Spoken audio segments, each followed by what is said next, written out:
Best varicose veins చికిత్సనే పొందండి. నొప్పి లేని చికిత్స కోసం సంప్రదించండి ఎవిస్ హాస్పిటల్. నమస్తే రమ్మగారు. నమస్తే జయ. రమ్మగారు, ఏదైనా ఒక సిరీస్ స్టార్ట్ చేద్దామండి. అడపా చిరంజీవి గారిది వేగు చుక్క. ఓకే. ఆయన 10 కథలు చెప్పాం మనం. అవునవును. ఇది 11ది. ఆయన గాలి బంగ్లా అని ఒక సస్పెన్స్ పుస్తకం పంపించారు నాకు. గాలి బంగ్లా. కానీ దాన్ని చెప్పడానికి ముందు వెనక ఆడి ఆడి నేను సస్పెన్స్ మెయింటైన్ చేయలేనేమోనని చెప్పట్లేదు. ఓహో, చదివేశారు, అయిపోయిందా? చదివాను ఎప్పుడో, చాలా రోజులైంది. చెప్పండి అమ్మా, గుర్తొచ్చినప్పుడల్లా ఆయన ఫోన్ చేసినప్పుడల్లా అమ్మా గాలి బంగ్లా చెప్తానన్నారు కదా మేడం, ఎందుకు చెప్పలేదు మీరంటారు. ఇది ఈ వేగు చుక్క లాస్ట్ ఇయర్ 25లో జూన్ జూలైలలో స్వాతిలో వచ్చింది. 16 వారాలు ఏమో సీరియల్. ₹1,00,000 బహుమతి వచ్చిందట ఆ కథకి. అబ్బా. అది బుక్గా ప్రింట్ చేయాల, సీరియల్గా వచ్చింది. అది మీరు చెప్పండి అన్నారు. అయితే ఆయన ఈ స్వాతి పత్రిక గురించి 2 మాటలు, మంచి మాటలు చెప్పాలమ్మా మీరు అన్నారు. కరోనా టైంలో చాలా పత్రికలు మూసేశారు, అప్పుడు అసలు చేయలేకపోయారు కదా. స్వాతి మాత్రం మూతపడలేదట. వేమూరు బలరాం గారు దాని ఎడిటర్గా ఉన్నారు కదా, ఆయన చాలా శ్రద్ధగా జాగ్రత్తగా ఈ సాహితీ అభిమానులని, రైటర్లని, మరి రచయితల్ని ప్రోత్సహించడం పత్రికలు అవే కదా. ఇదివరకు ఎన్నుండేవి, ఇప్పుడు ఎక్కువ లేవు కదా. అవునవును. ఇప్పుడు అన్నీ ఆన్లైన్ పత్రికలు వచ్చేసినాయి. కానీ ఇది మాత్రం స్వాతి స్వపరివార పత్రిక మాత్రం చక్కగా నడుస్తూనే ఉంది. ఇంటాక్ట్గా అమౌంట్ కూడా పంపించేస్తారు, చాలా శ్రద్ధగా పంపించేస్తారు. ఏదైనా కథ పంపిస్తే కావాలి అని అడిగి వెంటనే వాళ్ళు ఏదైనా పోటీలు పెడితే ఆ పోటీల్లో బహుమతి చెంది వచ్చిన కథలకి వెంటనే బహుమతి అమౌంట్ వచ్చేస్తుంది. కథ వేయటం కూడా స్టార్ట్ చేసేస్తారు. వారు చాలా సహృదయులని, వారి గురించి 2 మంచి మాటలని మీ మాటల్లో చెప్పండి అమ్మా. ఆయన వల్ల మేము మాలాంటి రైటర్లు అందరూ ఇప్పటికీ సంతోషంగా ఉన్నాము. లేకపోతే రాసిన కథలు ఎక్కడ వేసుకోవాలో తెలియని స్థితి ఉండేది. మరి చక్కగా ప్రాంప్ట్గా ఇది కూడా పారితోషికము ఇచ్చేస్తారు, శ్రద్ధగా వేస్తారు. పత్రిక మూయకుండా ఉంచటం వల్లే మేము ఇప్పటికీ రైటర్లను రాయగలుగుతున్నాము అని చెప్పారు. గొప్ప విషయం, చాలా మంచి విషయం కదా. తెలియాలిగా అందరికీ. ఎందుకంటే ఇప్పుడు అసలు ఇదివరకు మన చిన్నప్పుడైతే ఎన్ని వచ్చేవి, ఎన్ని పత్రికలు ఉండేవో. అవును కదా. ఇప్పుడు ఇంచుమించు అన్ని పత్రికలు పోయినాయి. ఎప్పుడు ఎవర్ గ్రీన్ గా కనపడుతుంది స్వాతిని. మధుబాబు గారు రాస్తూనే ఉంటారు అందులో. పెద్దవాళ్ళు చాలా మంది రాస్తూనే ఉంటారు. రకరకాలు వస్తుంటాయి కాలమ్స్. కొన్ని చందమామ కథలు అవి కూడా వేస్తున్నట్టున్నారు ఇప్పుడు. మేము కొంచెం తగ్గిపోయింది. ఇది వరకు నేను రెగ్యులర్గా చదివేదాన్ని.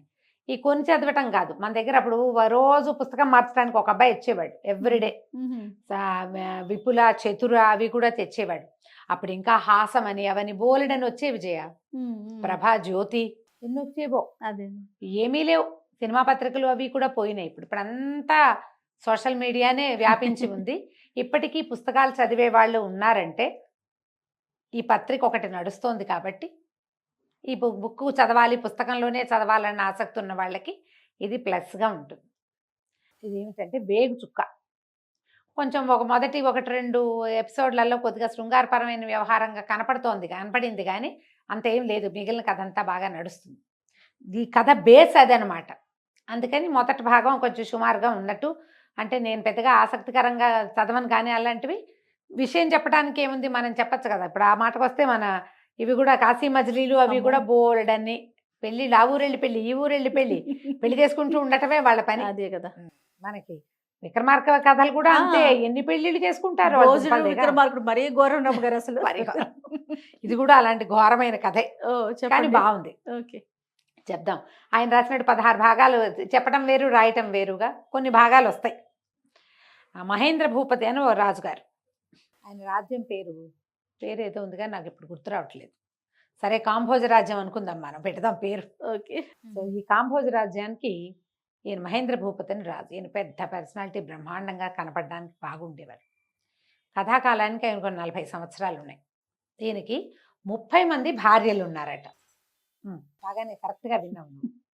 అయితే ఈ 30 మంది భార్యలు ఈయనకి ఏంటంటే, ఆయనకి ఎవరూ చేయలేని పనిని, ఎవ్వరూ అనుభవించనంత సౌఖ్యం, ఎవ్వరికీ రానంత గొప్ప పేరు కావాలని కోరిక. మామూలుగా రాజుగా కూడా ఆయన చండప్రచండుడే. యుద్ధ విద్యలు అవి గట్టిగా వచ్చు. యుద్ధం అంటూ వస్తే తిరగొట్టేస్తాడు ఎవరినైనా. కానీ ఆయనకి స్త్రీ చాపల్యం ఉంది. ఫెమినైజింగ్ క్యారెక్టర్స్ కొన్ని కనపడుతూ ఉంటాయి మనకి. ఈయనకి ఏంటంటే 30 మంది రాణులకి 30 భవనాలు ఉన్నాయట. ఆయన రోజు సాయంకాలం పూట ఆ భవనాల ముందు నడుస్తూ వెళ్తాడు. ఆయన ఎక్కడ ఆగదలుచుకుంటే అక్కడ ఆగుతాడు. అప్పుడు దుందుబులు మోగుతాయట ఆయన బయలుదేరితే. దుందుబి ఆగిందంటే రాజు ఎక్కడో ఆగినట్టే. ఈ రాణుల పరిస్థితి ఎట్లా ఉంటుందంటే, ఈ 30 మంది ఉన్నారు కదా, వీళ్ళు సాయంకాలం అయ్యేసరికి చక్కగా ఆయన రాజుగారు వస్తాడని అలంకరించుకుని వాకిళ్లలో ఎదురు చూడడం. ఆయన ఎక్కడో చోట ఆగి దుందుబి ఆగిపోగానే ఓహో ఆయన ఎక్కడ మన ఇంటికి రాలేదంటే ఇక రానట్టే వీళ్ళు లోపలికి వెళ్ళిపోవటం. కానీ ఈ రాణులు పంజరాల్లో చిలకలుగా ఉన్నారు. ఆయన మొట్టమొదట 2 పెళ్ళిళ్ళే చేసుకున్నాడు. ఆ చేసుకునేటట్టుగా ఆయనకి 25 ఏళ్ళే. ఈ 2 వివాహాల తర్వాత ఏదో ఒక సందర్భంలో ఆయనకి ఇంకో సౌందర్యవతిని ఎవరినైనా చూసేసరికి ఆయనకి ఆమె కూడా కావాలనిపించింది. అప్పుడు ఆయన ఈ రకమైన స్ట్రాటజీ ఐడియా డెవలప్ చేసుకున్నాడు. ఎక్కువ మంది రాణులు కావాలి మనకి, నెలకు 30 రోజులు, రోజుకొక భార్యతో సుఖించాలి. అప్పుడు 30 రోజులకి 30 మంది భార్యలు ఉండాల్సిందేనని 30 మంది అమ్మాయిల్ని పట్టుకున్నాడు. ఇవే కాకుండా మళ్ళీ ఊళ్ళో ఎవరైనా సౌందర్యవతులు వాళ్ళు కనపడ్డారంటే వాళ్ళను కూడా ఆయన ఉపయోగిస్తాడు. ఎప్పుడైతే ఈ ఎంతసేపు స్త్రీలు సాయంకాలం వీళ్ళింటికి వెళ్తారా వాళ్ళ ఇంటికి వెళ్తారా ఈ పిచ్చ జనాలకు అర్థమైందో రాజు మీద నమ్మకము అవి పోతాయి.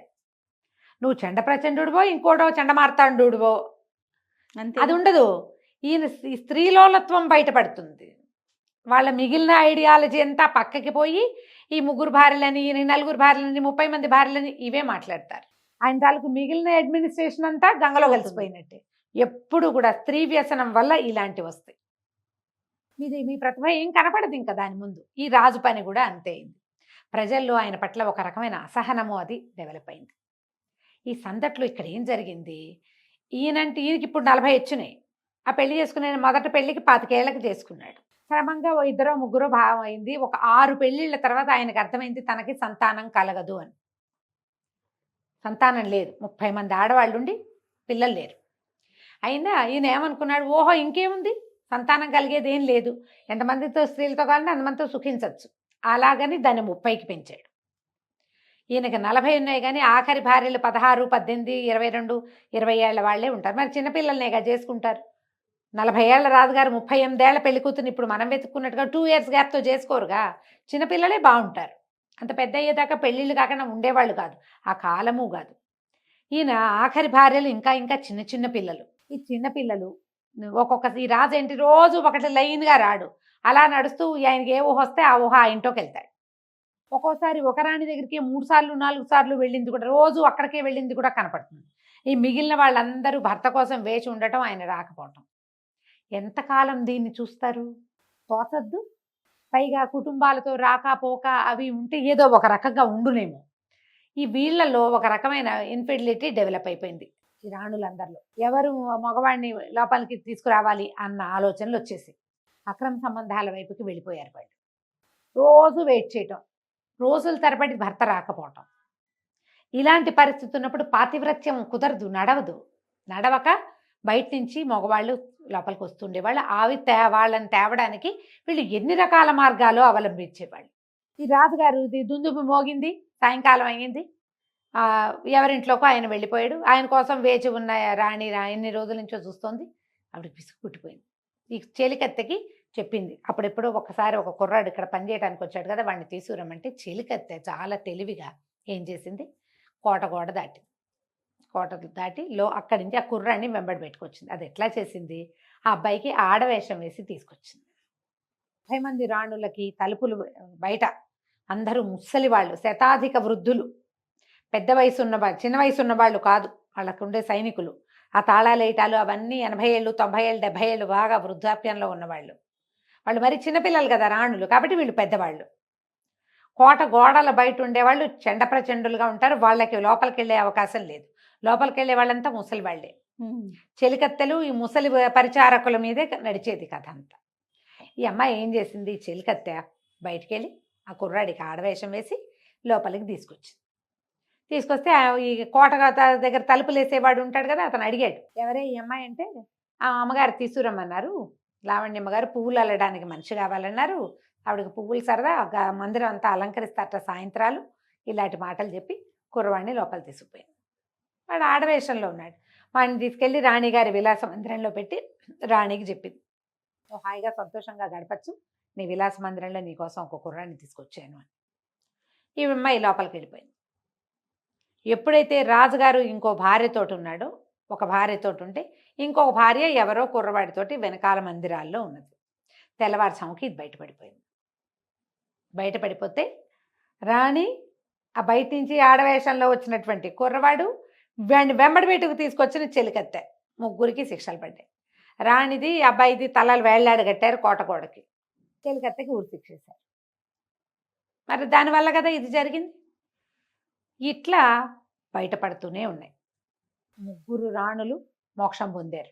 అయినా కూడా ఊరుకోవాలని లేదు వీళ్ళకి, మిగిలిన వాళ్ళకి. కొన్ని రోజులు భయం, కొన్ని రోజులే భయం వేస్తుంది జయ. తర్వాత మళ్ళీ మామూలు అయిపోతుంది. తర్వాత శరీరం దాని పని చేస్తుంది కదా. ఉప్పు కారం తింటారు, చీము నెత్తురు కలిగి ఉంటారు, ఎప్పుడూ అవజ్ఞ అంటే అవతల వాళ్ళ నుంచి తిరస్కృతిని పొందుతూ ఉంటారు. మళ్ళీ పుడుతుంది అలాంటి బుద్ధి.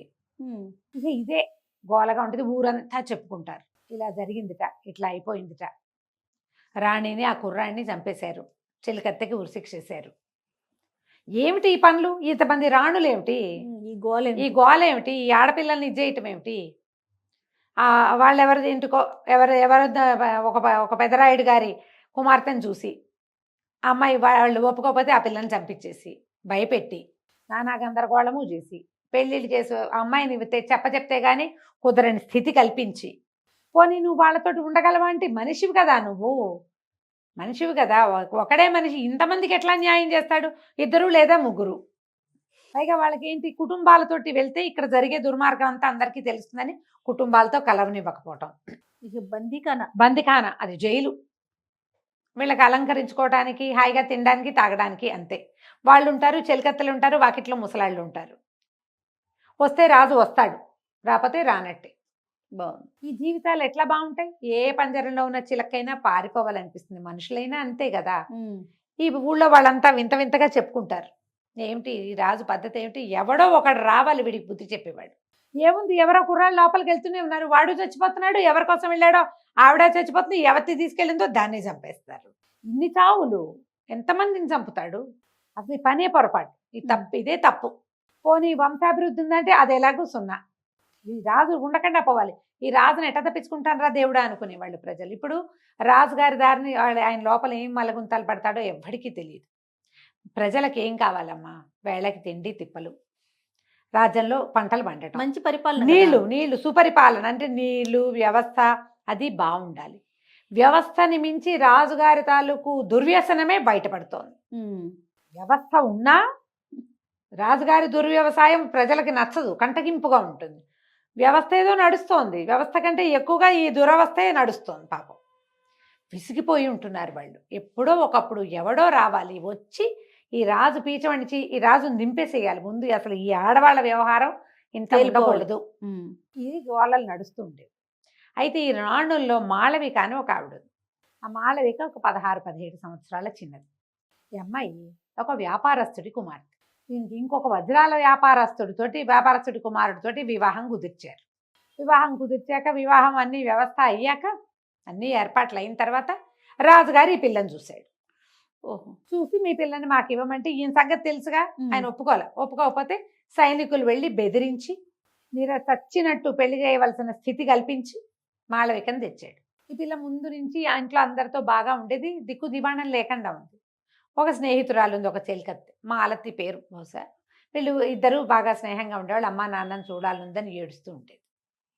అయితే ఈ అమ్మాయి ఏమంది, మాలతి అయితే ఒక ఉత్తరం రాయి జాగ్రత్తగా, ప్లాన్డ్గా నేను మీ ఊరు తీసుకెళ్తా. సరే బాగా ఆలోచించి దేంట్లో రాయాలి, ఉత్తరం ఎలా రాయాలి, పైగా ఏదైనా ఉత్తరాలు అవి బయటపడినా చంపేస్తాడు రాజు. అదే కదా, రాజు ఊరుకోడు. సరే ఒక ఉత్తరం రాసి ఆ ఉత్తరాన్ని సన్నగా చుట్టి ఈ మాలతి జడలో పెట్టి అల్లింది. జడ ఊడదీస్తే కానీ ఉత్తరం కనపడదనమాట. ఆ ఉత్తరం పుచ్చుకుని మాలతి వెళ్ళింది. ఈ లోపల రాజుగారు మంత్రి గారు మాటలకి కూర్చున్నారు. ఏం మాట్లాడారు ఈ సందర్భాన్ని మనం వచ్చే భాగంలో చెప్పుకుందాం. రమగారు, మనము వేగు చుక్క సిరీస్ చెప్పుకుంటూ ఉన్నాం. అడప చిరంజీవి గారిది. సో మొదటి భాగం అయిపోయింది, రెండో భాగంలో ఉన్నాము. రాజుగారు వాళ్ళ మంత్రిని మహేంద్ర భూపతి తన మంత్రిని పిలిచారు. ఈయన తరతరాలుగా ఇక్కడ మంత్రిత్వం నెరవేరుస్తున్న కుటుంబం వాడే. రాజు కంటే వయోవృద్ధుడు, కొంచెం పెద్దవాడు ఆయన. ఈ మహేంద్ర భూపతిని చిన్నతనం నుంచి చూస్తున్నాడు. రాజు ఆలోచనల్లో ఉన్నటువంటి ఈ అవకతవక విధానము, ఈ స్త్రీ వ్యసనము, అక్కడ అవతల జరుగుతున్నటువంటి ఈయన నిరాదరణ వల్ల, లేకపోతే ఈయన ధూర్తత్వం వల్ల అవతల జరుగుతున్నటువంటి అనవసరమైన వ్యవహారాలు మంత్రికి స్పష్టంగానే తెలుసు. అయితే మాట్లాడుకున్నారు కూర్చుని. ఈయన ఏం చేశాడు, ముందు 3 రాణుల్ని చంపించాడు. 3 బదులు మళ్ళీ 3 పెళ్ళిళ్ళు చేసుకున్నాడు. ఓహో, మళ్ళీ ఫిల్ మరి చేసేస్తున్నాడు. 30 పూర్తి కావాలి. 30 తర్వాత ఇప్పుడు ఒక అమ్మాయిని చెలికత్తె ఆడవేషం వేసి తీసుకొచ్చింది కుర్రండి. ఆ అమ్మాయి ప్లేస్లో ఇంకొక రాణిని వెతుక్కుంటున్నారు ఇప్పుడు. ఆ రాణిని చంపేశారు, లావణ్య ఆవిడ పేరు. ఆవిడ కోసమని ఆ ప్లేస్ ఫిల్ చేయడానికి మళ్ళీ యువతుల వేట. ఊళ్ళో ఎలా ఉందంటే అసలు ఆడపిల్లల్ని బయట కనపడినివ్వకూడదు, ఏ ఫంక్షన్లలోని కనపడినివ్వకూడదు, ఇలాంటి పరిస్థితి వచ్చింది. అయితే మంత్రి గారిని పిలిచి, ఏమిటి ఈ పరిస్థితిని ఎట్లా అడ్డుకట్టాలి అంటే, మీరు ఊరికే అనుమానపడుతున్నారు, అలాంటిది ఏమి ఉండదు, మన వాళ్ళంతా మంచివాళ్లే రాణుల్ని ఎలా జాగ్రత్తగా కాపాడుకోవాలని అని అడుగుతున్నాడు. ఇప్పుడు పరిస్థితులు వీళ్ళు ఇలాంటి దానికి పాల్పడితే ప్రజల్లో మనకేం గౌరవం ఉంటుంది? ఓకే, రాజుగారి భార్య మంచిది కాదని చెప్పుకుంటే అవమానం కాదు మరి ఎట్లా దీన్ని కట్టడి చేయటం, ఎలా ఈ పరిస్థితిని అరికట్టడం. ఈయన లోపల ఉంది మంత్రి గారికి, నీ విధానమే తప్పు, ఇది చేయాల్సిన పని కాదు. కానీ ఆ మాట పైకంటే రాజు ఒప్పుతాడా? చేసేసుకున్న పెళ్ళిళ్ళకి ప్రతిక్రియ ఏం చేస్తారు ఇప్పుడు? అదే కదా. ఆ అమ్మాయి పోయింది, పోని ఊరుకోవచ్చుగా, మళ్ళీ పెళ్లి ప్రయత్నంలో పడ్డాడు. అని 30 కావాలని ఆయన లెక్క, శాశ్వతంగా తన పేరు చరిత్రలో నిలబెట్టుకోవాలని. అడిగితే ఈయన అన్నాడు మంత్రి, అలాంటిది ఏం లేదండి, ఏదో ఒకటి జరిగింది అంతేగాని ఇలా ఈ ఒకటి జరగడం ఏంటి, అంతకుముందు 3 చంపించాం, 3 పోయారు, ఇప్పుడు మళ్ళీ ఒకటి పోయింది లేటెస్ట్గా. మీరు ఎట్లా చెప్తారు? అలా చెప్తామంటే మనం ఉత్తమ కుటుంబాల కన్యలనే తెచ్చుకున్నాము, పర్వాలేదంటే రాజు లేచి నిలబడి మంత్రి గారు కూర్చుంటే ఆయన వెనక్కి వెళ్ళి ఒడ్లోంచి కత్తి తీసి పిడిబాకు మంత్రి గారి మెడకి పెట్టాడు. ఇదంతా సరిగ్గానే ఉందంటారా అంటే, అక్షరాల మన పరిస్థితులు సరిగ్గానే ఉన్నాయి, మొత్తం మన రాణులందరూ దుర్మార్గులు, ఇది ఒకటి జరిగితే అందరికీ ఇలాంటివే ఉన్నాయని మనం ఎలా అంటాం? అట్లా అనడానికి వీల్లేదు, అలా ఉండదు అంటే, నేను ఇప్పుడు మిమ్మల్ని పీక ఉత్తరించేస్తానండి. ఉత్తరించండి ప్రభు, ఎందుకంటే అసలు రాచ కొలువంటేనే కత్తి మీద సాము, రాజుగారి దగ్గర ఉండటం అంటేనే కత్తి మీద సాము. ఇన్నేళ్ళు బతికాం, ఇప్పుడు మీకు నచ్చలేదు తీసేస్తారు, దానికి సిద్ధపడే రాచ కొలువుకి దిగాలి, అది ముందే నిశ్చితం. మా ముందు తరాల్లో కానీ మీ ముందు తరాలు కానీ ఇలాంటిది జరగల, అంతకుముందు ఎప్పుడైనా జరిగితే జరుగుండదు, ఇవాళ జరిగితే చేయగలిగేదేం లేదు, నేను సిద్ధం, మీ సేవలో ఉన్నాను అనేసరికి కత్తి తీసేశాడు ఆయన. చంపేద్దాం అనుకున్నాడు మంత్రిని. మంత్రి గారి మాటల్లో వెనకాల వినపడుతున్నది ఏమిటి? మన రాణులందరూ మంచివాళ్ళంటే నువ్వే వాళ్ళకి ఆ పరిస్థితిని కల్పిస్తున్నావు అన్నది అండర్ కరెంట్. స్వతహాగా వాళ్ళంతా మంచివాళ్లే అంటే ఏమిటి అర్థం? ఇవాళ వీళ్ళు చెడిపోయారంటే దానికి కారణం నువ్వే, అక్షరాల నువ్వనే.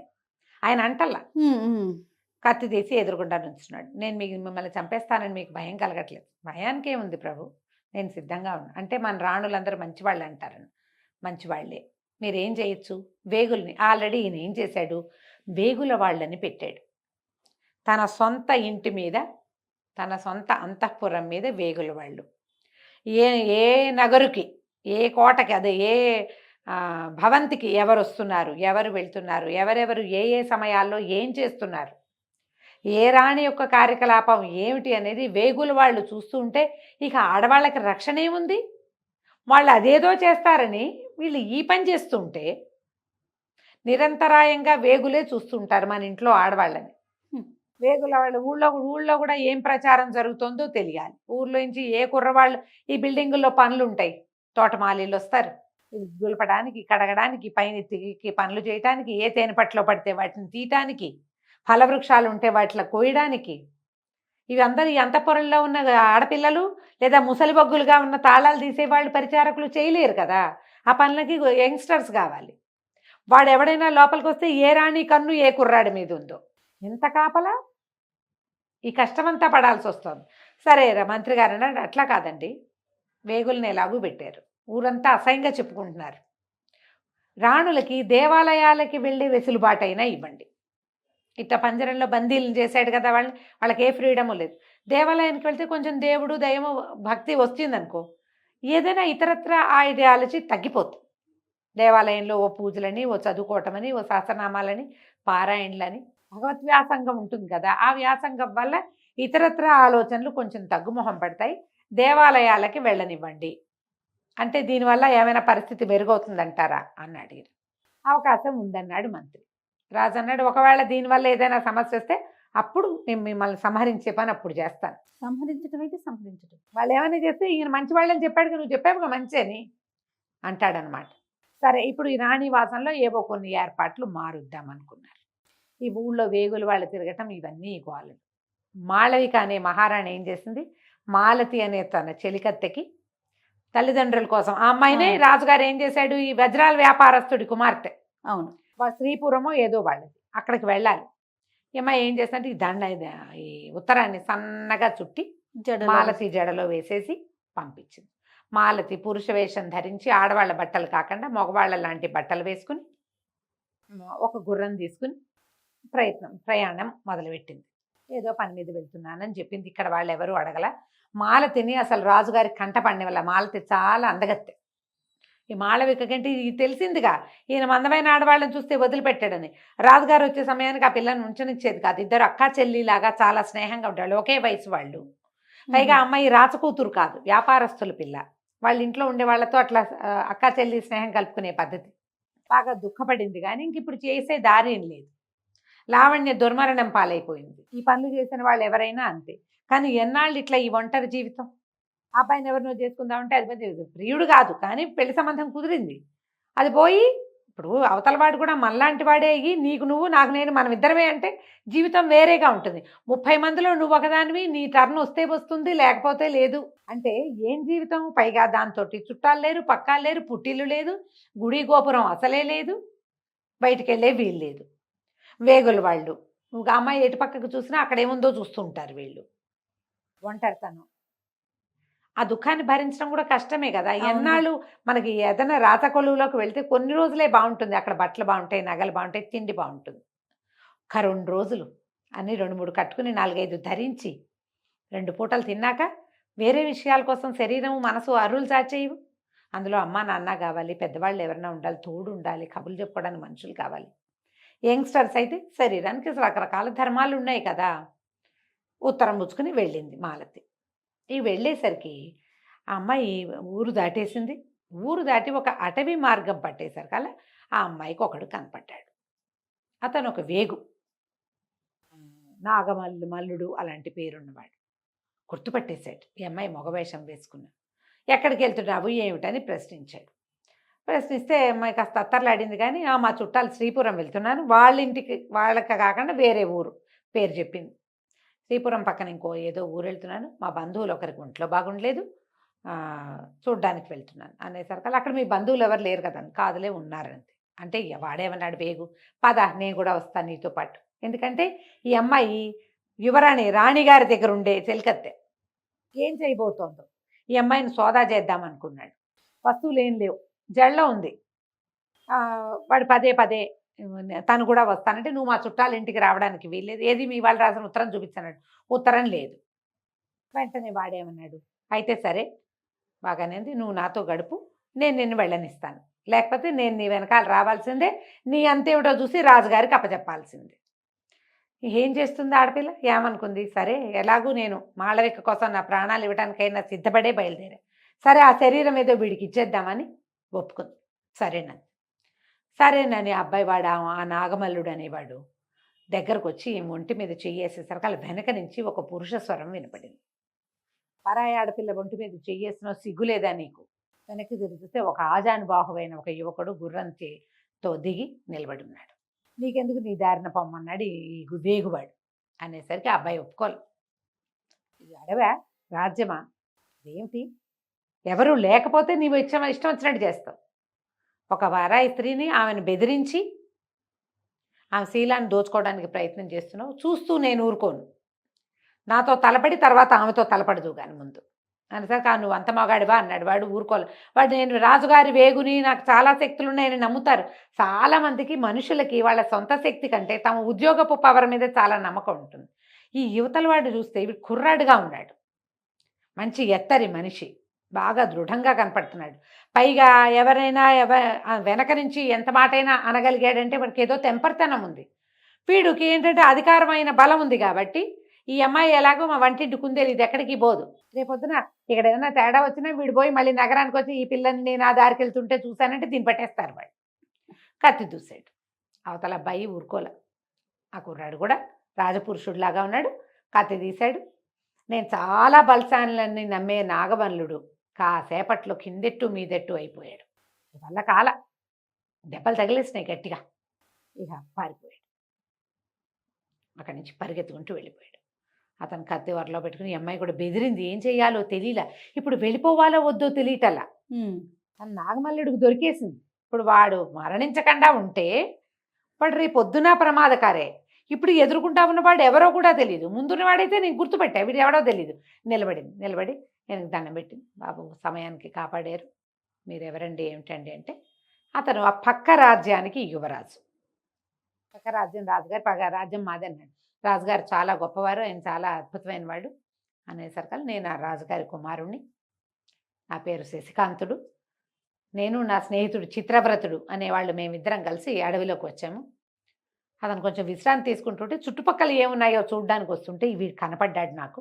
నువ్వు ఆపదలో ఉన్నావని నేను రక్షించడానికి వచ్చాను, నువ్వెవరు ఏమిటి అని అడిగితే నా పేరు మాలతని, మరి నేను రాణిగారి చెలికత్తెనని చెప్పేసరికల్లా అన్నాడు, మీ రాజ్యంలో ఉన్న విచిత్రమైన పరిస్థితులను వింటూనే ఉన్నాము, ఎవరైనా కాపాడాలి ప్రభు మమ్మల్ని, తప్పకుండా మిమ్మల్ని సేవించే అవకాశం కావాలని కోరుకుంటున్నాను.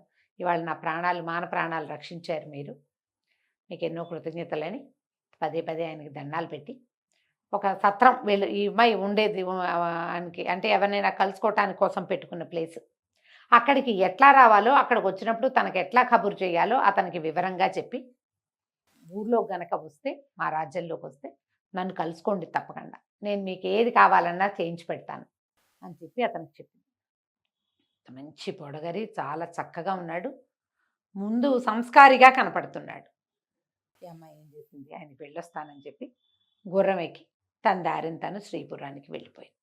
అక్కడ మాళవిక తల్లిదండ్రుల్ని కలుసుకుని తన జడలో ఉన్న ఉత్తరాన్ని జడ ముడి తీసి తను విప్పుకోలేదు, ఎవరైనా విప్పాలి, అట్లా అల్లబడింది ఆ జడ.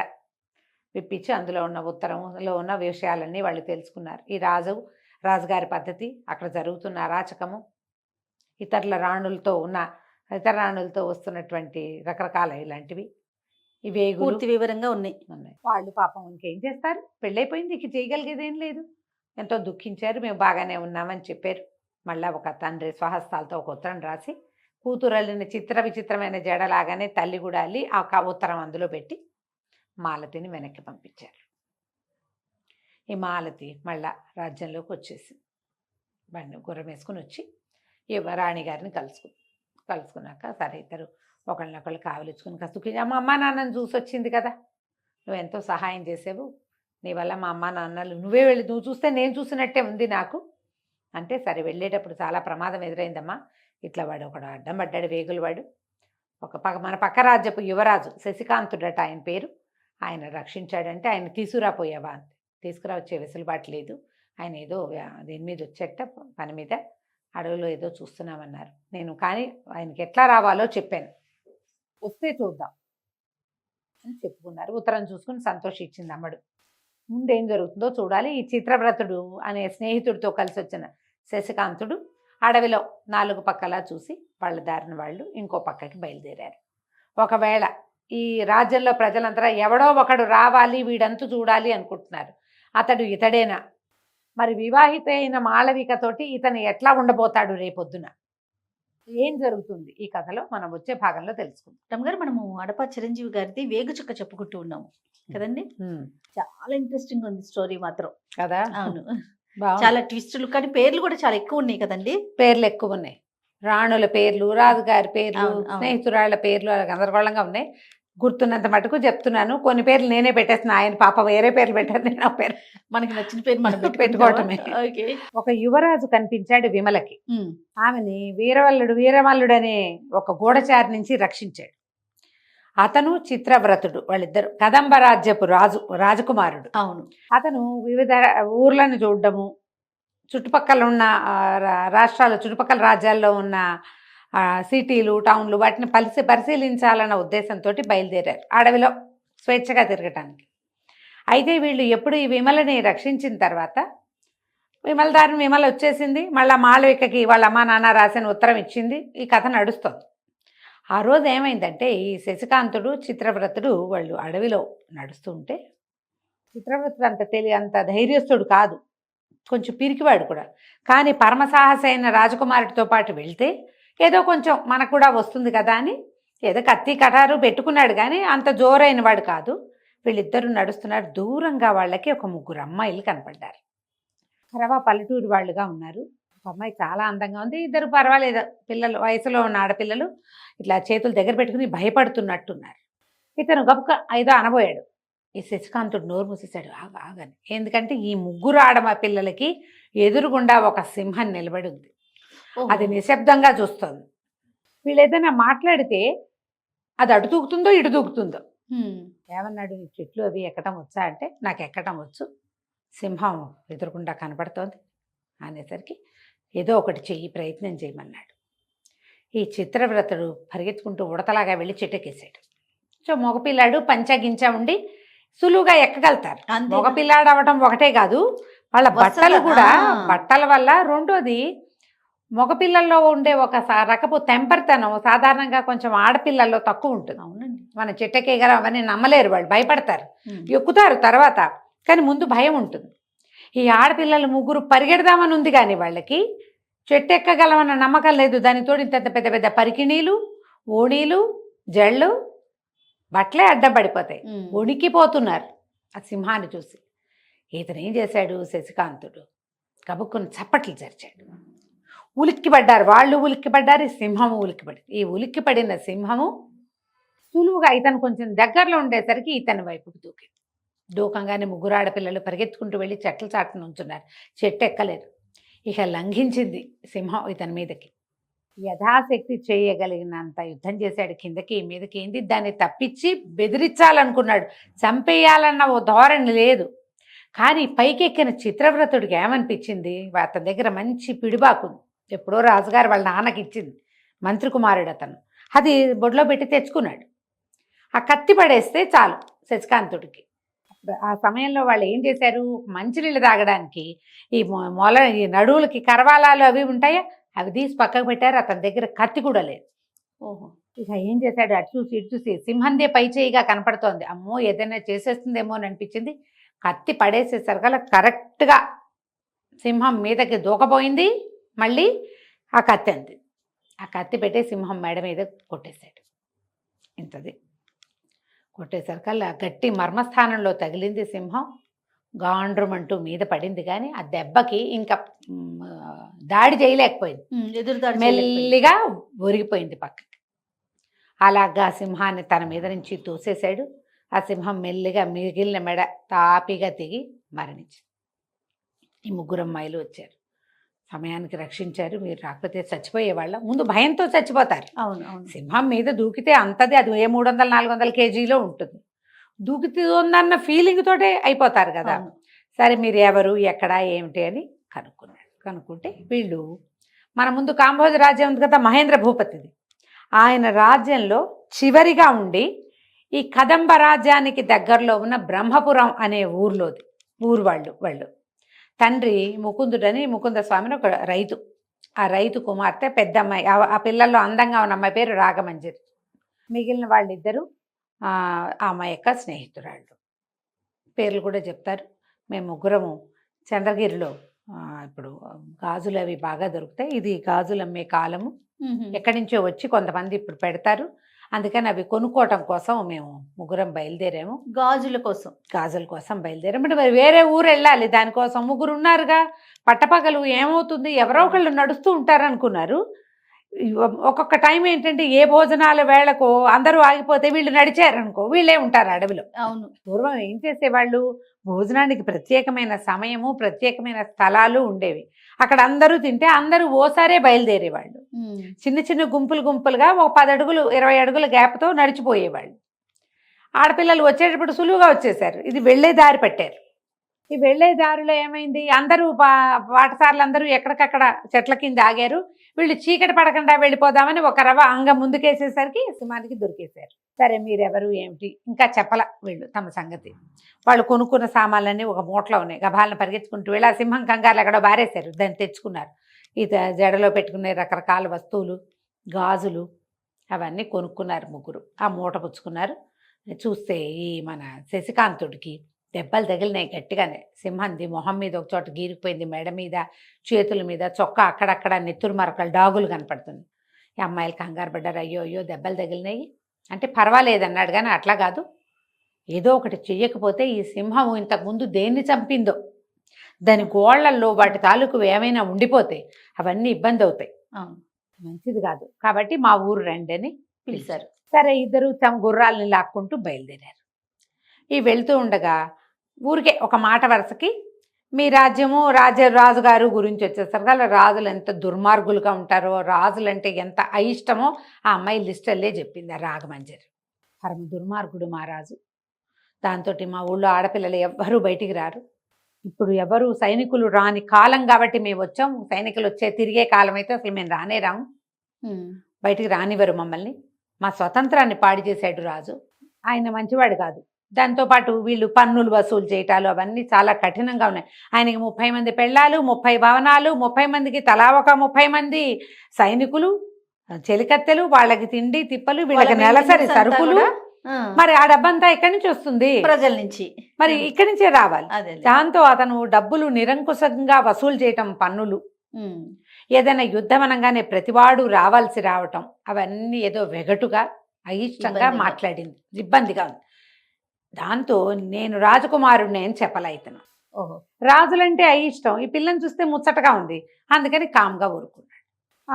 ఇంటి దాకా వెళ్ళారు. వెళ్తే అమ్మాయి గబగబా లోపలికి వెళ్ళి వాళ్ళ నాన్న ముకుంద స్వామి అని ఆయన పెద్ద భూస్వామి.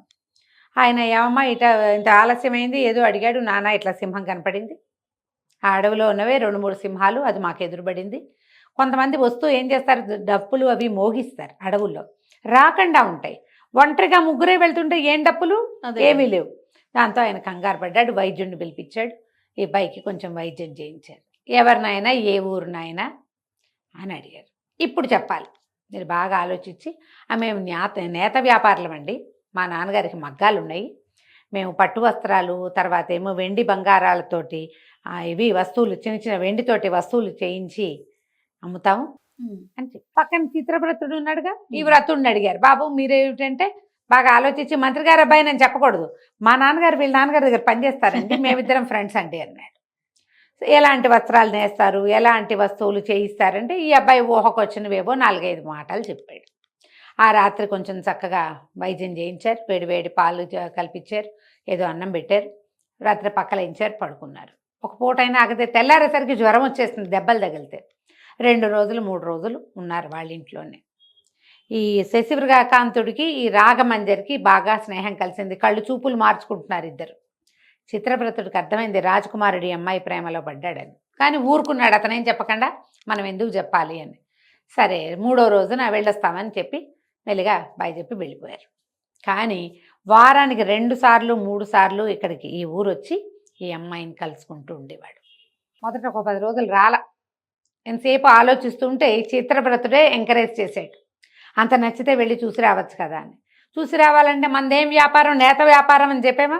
ఇప్పుడు అందుకని చీరలు, ఆడపిల్లలు పెట్టుకునే కాళ్ళకి పెట్టుకునే మువ్వల పట్టీలు, అవి వెండితో చేసిన ఆభరణాలు అవి పట్టుకుని వెళ్ళి ఇదిగో గిఫ్ట్ అని ఇచ్చేసి ఆ వంకన మొదలుపెట్టాడు. ఇక వారానికి 2 సార్లు 3 సార్లు వెళ్ళి ఏదో తోటలో కలుసుకునేవాడు. అప్పుడప్పుడు వాళ్ళ ఇంటికి వెళ్ళి వాళ్ళని కూడా మేము వ్యాపారం పని మీద వచ్చామని చెప్పొచ్చుగా, మంచినీళ్ళు తాగొచ్చు, మజ్జిగ తాగొచ్చు, ఓ పూట భోజనం చేయొచ్చు. వాళ్ళ అమ్మాయిని రక్షించాడు కాబట్టి వాళ్ళు పెద్దగా అపార్థం ఏమి చేసుకోరు.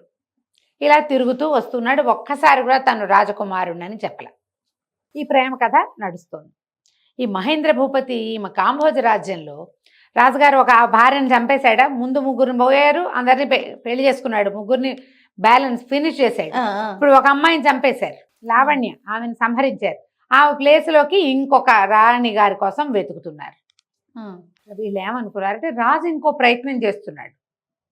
పెళ్లి ప్రయత్నంలో ముమ్మరంగా ఉన్నాడు మొదట, తర్వాత ఎవరితోనో చేసుకుంటాడు ఓ పిల్లని.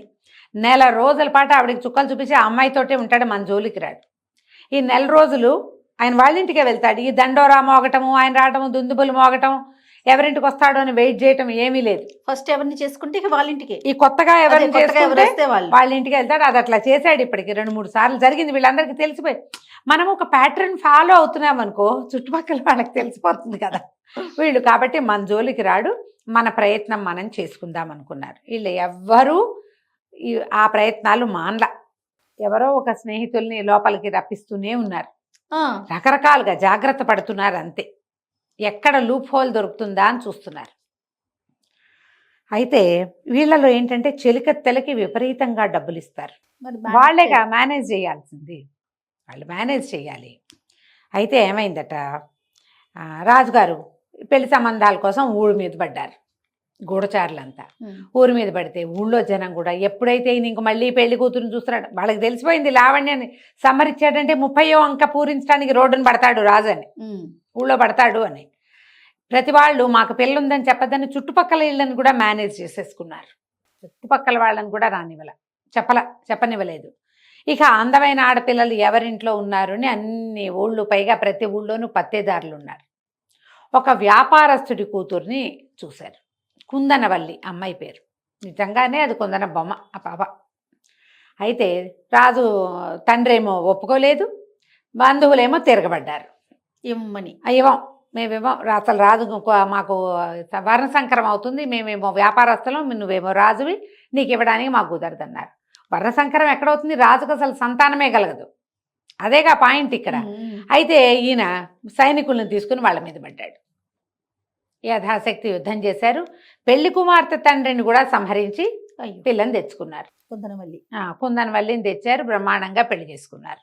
కుందనవల్లి తండ్రి చనిపోయాడని బాధగానే ఉంది, కాకపోతే కొంచెం ఆకాశంలోనే ఉంది. రాజుగారు ప్రతిరోజు పాదాక్రాంతుడిగా ప్రవర్తిస్తూ ఉండటంతో నెల గడిచింది.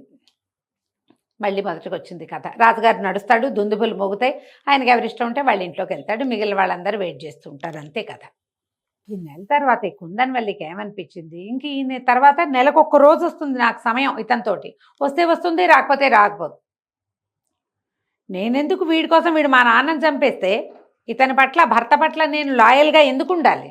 ఇదేం మనకు ఆ కులం కాదు, మన జాతి కాదు, మన గోత్రం కాదు, నేను లాయల్గా ఉండను, నా దారిని నేను ఎవరో ఒకళ్ళని వెతుకుతాను. తెలివిగలదా అమ్మాయి, చిన్నపిల్లే 17-18 ఏళ్ళు ఉంటాయి. వచ్చి ఒక్కొక్క అందరు రాణులతోటి ఫ్రెండ్షిప్ చేసింది. మాళవికతో చాలా స్నేహం చేసింది. ఎంత స్నేహమో మాళవికతో. ఆ అమ్మాయి చెప్పింది, నేను ఇంకా రాజు కోసం వేచి ఉండను, నా ప్రయత్నం నేను చేసుకుంటాను. ఇక్కడ సారంగని ఒక తెలివైన చెలికత్తుంది.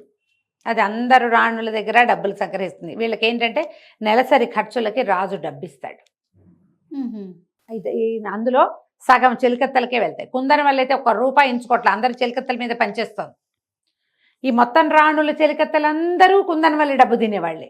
ఆ అమ్మాయికి పుట్టింట్లో చాలా డబ్బు ఉంది, ఆస్తిపరుల అమ్మాయి కదా, తండ్రి కూడా చనిపోయాడు, వాళ్ళకి చాలా పెద్ద ఆస్తే వస్తుంది, దానికి అసలు డబ్బు అంటే లెక్కే లేదు. ఈ రాజు మీద రివెంజ్ మాత్రమే ఉంది. భర్తల మీద రివెంజ్ తీర్చుకోవాలంటే ప్రధానమైన పద్ధతి ఏంటి, ఆడవాళ్ళు అవలంబించేది ఇంకొక మగవాడిని వెతకటం. ఈ అమ్మాయి ఆ పని మీద ఉంది. ఈ కుందనవల్లి ఎలాంటి ప్లాన్ చేసిందంటే, ఆ అమ్మాయి దగ్గరికి రోజు ఎవరో ఒకళ్ళు వస్తున్నారన్న వార్తలు తెలుస్తున్నాయి మిగిలిన రాణులకి. ఎలా చేస్తాం, ప్రాణభయం లేదే దీనికి. ఈ రాణుల వెనకాల, వాళ్ళు ఉన్న బిల్డింగులకి వెనకాలన్న ప్రహరీలో ఒక పగులుంది. ఈ అమ్మాయి ఒక్కొక్క చెలికత్త చేత ఒక్కొక్క ఇటుక చొప్పును తీయించి ఒక మనిషి దూరేంత సందు చేయించింది అక్కడ. దానికి యువతల ఉన్న చెట్లని, కుండీలని, మామూలు చెట్లు కాకుండా కొన్ని కుండీలు పెట్టించింది. పైన పహరా తిరిగే వాళ్ళకు కూడా కుండీలు మొక్కలు కనపడతాయి, కానీ దాని కింద నుంచున్న వాడు కనపడ్డాడు. సరిగ్గా ఈ జైళ్లలో లైట్లు తిరుగుతుంటే, లైట్ వెనకాలే నడుస్తుంటే కనపడం కదా, అట్లా పహరా తిరిగే సమయాన్ని పరిహరించి జాగ్రత్తగా రావడం ప్లాన్ చేసుకున్నారు. ప్రతిరోజు ఎవరో ఒకళ్ళు వస్తూనే ఉన్నారు లోపలికి. మిగిలిన రాణులకి మంటగా ఉంది, ఇది హాయిగా ఎంజాయ్ చేసేస్తోంది అనిపించేస్తోంది. అది తప్పే, చేయకూడని పనే. ఏమనాలంటే కాలు జారటం అనే అనాలి దాన్ని. కానీ రాజు మీద పగ సాధించేది ఎట్లా? వాళ్ళెవరూ సంతోషంగా పెళ్లి చేసుకోలే ఆయన్ని, దాని మీద పగ సాధించాలంతే. ఈ అమ్మాయి కోసం ప్రతిరోజు ఎవరో ఒకళ్ళు వచ్చేవాళ్ళు, ఏ రాణితో అయినా మాట్లాడితే నీకు కావాలా అని కూడా అడిగేది. కావాలంటే నీకు దగ్గరికి పంపిస్తా, అంత గట్టిదన్నమాట. అయితే ఈ మంత్రి గారు ఏం చేశారు, ఈ రాణులు ఇలా దుశ్చర్యకు పాల్పడకుండా ఉండాలంటే వీళ్ళని దేవాలయానికి పంపించు, చెప్పాడు. అక్కడికి పంపిస్తూ ఉంటే కాస్త రోజు వెళ్తూ ఉంటారు. రోజు కాదు, వారం 2 సార్లు 3 సార్లు వెళ్తే అప్పుడు వాళ్ళకి ఏమవుతుంది, కొంచెం దైవము కృష్ణారామ అని దుశ్చర్యలకు పాల్పడకుండా ఉంటారు. అది వీళ్ళకి ఇంకో తెలివి వచ్చింది. ఆ దేవాలయం వెనకాల పెద్ద తోట ఉంది. రాణులందరూ గుళ్ళోకి వెళ్తే ఇంకా ఎవ్వరూ రాకూడదు గుళ్ళోకి. ఈ చెలికత్తెలు ఆ తోట వెనకాల భాగం నుంచి మగవాళ్ళని ప్రవేశపెట్టడం మొదలుపెట్టారు. ఇది చేయదలుచుకుంటే ఇక ఆడవాళ్ళని మించింది లేదు ఆ విషయంలో. అయితే ఏమైందంటే ఈ వీరవల్లుడు ఉన్నాడు కదా, విమలకి చాలా భయంగా ఉంది. విమలలో నళినో తన పేరు, మొదట చెలికత్తె ఫస్ట్ దెబ్బతింది కదా. ఆ అమ్మాయికి ఏముంది అనిపించిందంటే వాడు వచ్చి రాజుకి తన మీద చెప్తాడేమోనని చూసింది కొద్ది రోజులు. వాడు ఎందుకు రాలేదో ఈ అమ్మాయికి అర్థం కాల. వాడు సమయం కోసం వేచి ఉన్నాడు. రాణుల చెలికత్తెల్ని వాళ్ళని అటకాయిస్తే కుదరదు, వాళ్ళ దారికి వెళ్ళకూడదు. ఇలా చేశారని చూపించాలి రాజుకి, ప్రూఫ్ ఉండాలి. అంతకంటే లేవు. అమ్మాయి బయటికి వెళ్ళిందనడానికి ప్రూఫే లేదు ఇక్కడ. నేను చూశానని చెప్తే ఇక్కడ కూడా ఒక ప్రూఫ్ ఉండాలిగా, నేను అక్కడ చూశాను నువ్వు ఎవరిని చూసావో అంటారు. అంతేగా. వాడు సమయం కోసం వేచి ఉండి ఎప్పుడైతే ఈ రాణులందరూ ఇక్కడికి వస్తున్నారో ఆ సమయాన్ని పెట్టుకున్నాడు. అయితే ఈ చెలికత్తెల్లో సారంగి అని ఒకటి ఉంది కదా, ఈ సారంగికి ఈ మాళవిక వీళ్ళంతా డబ్బులు ఇచ్చారు, మేము దేవాలయానికి వెళ్తాం, మా కోసం ఒక్కొక్కళ్ళ కోసం ఒక్కొక్క మనిషిని పట్టుకురమ్మని. ఎవరు ఏం చేశారు, ఈ మాళవిక కోసం ఒక కుర్రాన్ని పట్టుకుంది. అమ్మ ఏది బజార్ల వెంట తిరుగుతూ ఆడపిల్లల వైపు చూస్తున్న కుర్రాళ్ళని పట్టుకుని వాటితో మాట్లాడి నీకు మంచి అద్భుతమైన సౌందర్య రాశిని పరిచయం చేస్తానని పిలిచి వాడికి విషయం చెప్పింది. రాణిగారు అనగానే వాడు హడిలిపోయాడమ్మ బాబాయ్ని, ఏం భయం లేదు నీకు, చాలా సేఫ్గా అవుతుంది, ఒక్కసారి నువ్వు వచ్చి ఆమెతో స్నేహం చేస్తే నువ్వు ఎప్పుడు కావాలంటే అప్పుడు నేను ఆమె దగ్గరికి నేను తీసుకెళ్తా అంటే ఒప్పుకున్నాడు కుర్రాడు. ఒప్పుకుంటే ఆ అబ్బాయిని ఏం చేసింది సారంగి కరెక్ట్గా తోటకి తీసుకొచ్చింది. వీళ్ళు దేవాలయానికి వెళ్ళారు. దేవాలయంలో పూజలు మంత్రి గారి ఉద్దేశం ఏంటి, పూజ గీజ చేస్తే వాళ్ళకి బుద్ధి వస్తుంది అనుకున్నాడు. కాదు, పూజ తర్వాతే వీళ్ళు ఈ ఆలోచన చేశారు. మరి వాళ్ళకి అక్కడ జైలు వాళ్ళు ఉన్నది, దొరికిందే అవకాశం. ఎప్పుడైతే వీళ్ళు ఈ దాంట్లోకి తోటలోకి వెళ్ళారో ఆ కుర్రాన్ని ప్రవేశపెట్టారు. ఆ అబ్బాయితో ఉండగానే ఈ వీరవల్లుడు ఉన్నాడు కదా, వీరమల్లుడు మొట్టమొదట ఈ అమ్మాయిని అటకాయించిన గూఢచారి వాడు పట్టేసుకున్నాడు, సారంగిని పట్టుకున్నాడు. పదా నీ సంగతి చూస్తాననే సరికలు ఈవిడేమంది, సారంగి ఏమంది, అసలు నువ్వు ఎట్లా వచ్చావు, ఇక్కడ రాణులందరూ ఉంటే నువ్వు రాకూడదు, అసలు కేవలం వాళ్ళ సైనికులు అందరు ముసలి వాళ్ళు ఉన్నారు, గుంపు వాళ్లే ఉండాలి, అసలు కుర్రాళ్ళు రావడానికి వీలు లేదు, పైగా నువ్వు గూఢచారివి, నువ్వు ఎందుకు వచ్చావంటే మీ సంగతి రాజు దగ్గర చూపిస్తానంటాడు వాడు. సారంగి ఊరుకోలే, కత్తి తీసి నీకు డబ్బు ఇస్తాను, డబ్బులు పుచ్చుకుని వెళ్ళిపో లేదా యుద్ధం చేయి. వీడేమన్నాడు, నేను డబ్బు తీసుకోను, యుద్ధము చేయను, రాజుకే చెప్తా. రాజుకే చెప్తా, రాజుకి చెప్పకూడదంటే ముందు రాణి కావాలి, తర్వాత నువ్వు కావాలి, ఒప్పుకోమన్నాడు. ఆ అమ్మాయి ఒప్పుకోలేదు. గూఢచారులతోటి కుదరదు, ఇలా బెదిరింపులకు పాల్పడితే అసలు కుదరదు, నీకు సులువుగా లోపలికి వచ్చేందుకు మార్గం ఉన్నవాడని మేము ఒప్పుకోము, వాడెవడో మాకు తెలియకుండా ఉండాలి, అదే మాకు కుదిరే వ్యవహారం, కాబట్టి కత్తి తీయమంటే ఇద్దరు కలిసి ఏడాపెడా యుద్ధం చేశారు. సారంగి చాలా, ఆ వీరమల్లుడు చాలా గట్టివాడు, సరిపోలేదు, ఇంచుమించు ఆమెను కిందకి పడదోసేసి మెడ మీద కత్తి పెట్టేశాడు. ఇంతలో వెనక నుంచి ఒక పిడిబాకు వచ్చి వీరమల్లుడి వీపులో దిగింది. ఈ బాకు ఎవరు విసిరారు, వీరమల్లుడిని ఏం చేశారు, గూఢచారి మిస్ అయితే ఎంత అల్లకల్లోలం అవుతుంది రాజుగారికి తెలిస్తే, అవి ఏం చేశారో మనం వచ్చే భాగంలో తెలుసుకుందాం. వేగుచుక్క సిరీస్ లో ఉన్నాం కదా మనం. గూఢచారికి పిడిబాకు గుచ్చుకుంది, తర్వాత ఏమైందండి, చనిపోయాడు. ఇంక అతను గట్టిగా తగిలింది, వెనక నుంచి గట్టిగా విసిరేరు ఎవరు, అది వీపులో దిగేసరికల్లా ఏముంది, వీపులో నుంచి వస్తే హార్ట్గా కదా తగిలింది, పెద్ద కేక పెట్టి విరుచుకు పడిపోయాడు. అడిలిపోయారు మాళవిక సారంగి, మహారాణి మాళవిక చెలికత్తె సారంగి. వెనక చూస్తే వెనకాల నిలబడి ఉన్నాడు రుద్రసేనుడు. ఈయన చంద్రగిరి ప్రాంతం నుంచి పన్నులు వసూలు చేసే అధికారి. సైన్యాల్లోనే అధికారులు కొంతమంది ఉంటారు కదా, చంద్రగిరి ప్రాంతంలో చేస్తాడు అతను. ఆయన ఎందుకు వచ్చాడో వీళ్ళకి అర్థం కాదు, ఆయన ఇలాంటి పరిస్థితుల్లో ఉండవలసిన పోస్ట్ కాదు అయింది.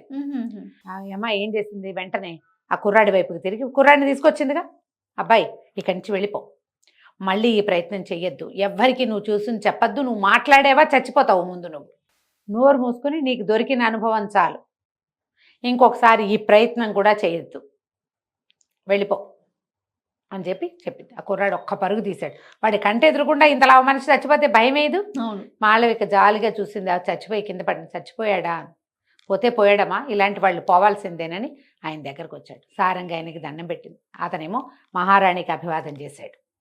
సారంగా అడిగింది, మీరు ఇక్కడికి ఎట్లా వచ్చారు ప్రభు అని అడిగింది. నేను దారిలో మేము చంద్రగిరి నుంచి వస్తుంటే దేవాలయానికి మహారాణులందరూ వచ్చారని ఇక్కడ ఇది పహరా కింద బయట ఏర్పాటయి ఉంది. ఈ పహరా ఏర్పాటైతే ఈ రాణిగారి సైనికుల వెనకాల వీరమల్లుడిని కనపడేసరికి నాకు ఆశ్చర్యం వేసింది. రాణుల సైనికులంతా ఎవరు? బయట నుంచి ఉండే వాళ్ళు యువకులే, లోపలికి వెళ్ళే వాళ్ళంతా వృద్ధులు. కానీ వీడెట్లా వెళ్తున్నాడు వీళ్ళ వెనకాల? ఎవరినో మంచి చేసుకుని లోపలికి వస్తున్నాడు వాడు, ఎవరినైనా బెదిరించడానికి వస్తున్నాడేమో అని నాకు అనిపించింది. నేను ఉండటానికి మహారాజు గారి సైనికుడుగా అంటే అధికారిగా ఉన్నాను, కానీ రాజుకి నా అంత బద్ధ విరోధి ఇంకొకటి లేడు. వాడి వల్ల నా కూతురు చనిపోయింది, ఇంకొక దారి లేక నేను రాజసేవలో ఉన్నా అని కళ్ళ నీళ్ళు పెట్టుకున్నాడు. నీలాంటిదేనమ్మా నా కూతురు కూడా. రాజు అందంగా ఉన్న ఆడపిల్లను చూస్తే ఊరుకునే గుణం లేదు, చాలా దుర్మార్గుడు. నా కూతురు మీనాక్షి 16-17 సంవత్సరాల పిల్ల. ఆ అమ్మాయిని చూసి ఏదో ఎదిరించి ప్రశ్నించిందని ఆమెను మానభంగం చేసి వదిలిపెట్టాడు. ఆ పిల్ల నా కంటి ఎదురుగుండానే ఊరిపోసుకుని చనిపోయింది. మీనాక్షి నా కూతురని రాజుకు తెలీదు. పిల్లల్ని దాచుకునే దౌర్భాగ్య స్థితి ఈ దేశంలో. ఆ అమ్మాయి చనిపోయేసరికల్లా నా భార్య మంచాన పడి 3 నెలల్లో ఆమె కూడా కన్ను మూసింది. ఇప్పుడు ఇవి నా కూతురు అని గనక తెలియజేస్తే ముందెందుకు తెలియజేయలేదు అంటాడు. ఆ కూతురు పోయిన దుఃఖం నుంచి తేరుకోలేదు నేను. ఎప్పుడో ఒకప్పుడు వీడి అంతం చూడాలి, దానికి ఏ అవకాశం వస్తుందా, ఎవరు ప్రయత్నం చేస్తారా, వాళ్ళ వెనకాల చేరైనా వీడు చావుకి కారణం నేను కూడా అవ్వాలని కోరికతో ఉన్నాను. ఇప్పుడు వీడు మహారాణుల దగ్గరికి వస్తున్నాడంటే ఖచ్చితంగా ఏదో గూఢచర్యం కోసమే వస్తున్నాడు అనిపించింది. తప్పో ఒప్పో మీరేం చేసినా సరే మిమ్మల్ని ఈ స్థితికి తెచ్చింది రాజే. ఒక భార్య, ఒక మహారాణి తప్పు చేస్తోంది, చేయకూడని పని చేస్తోందంటే దానికి కారణం 100% ఆమె భర్తే అయి ఉంటాడు. అతని దుష్ప్రవర్తన వల్లే మీరు ఇలాంటి దుష్ప్రవర్తన వచ్చింది మీకు. అందుకని ఇతను ఎవరి దగ్గరికి వస్తున్నాడో అని చూస్తే మీ వైపుకి కనపడ్డాడు, మిమ్మల్ని బెదిరిస్తున్నాడని తెలిసే నేను వెనక నుంచి చంపేశాను. అమ్మ మీరు నిశ్శబ్దంగా వెళ్ళిపోండి, వీడి శవాన్ని మాయం చేస్తాను నేను. పరీక్ష వచ్చినప్పుడు చూద్దాం వీడు ఏమయ్యాడు అనేది ప్రశ్న వస్తుందే, ప్రశ్న వచ్చాక అప్పుడు ఆలోచిద్దాం. మీకు ఏ సహాయం కావాల్సి వచ్చినా నాకు చెప్పండి, నాకు కబురు చేయండి సారంగి ద్వారా.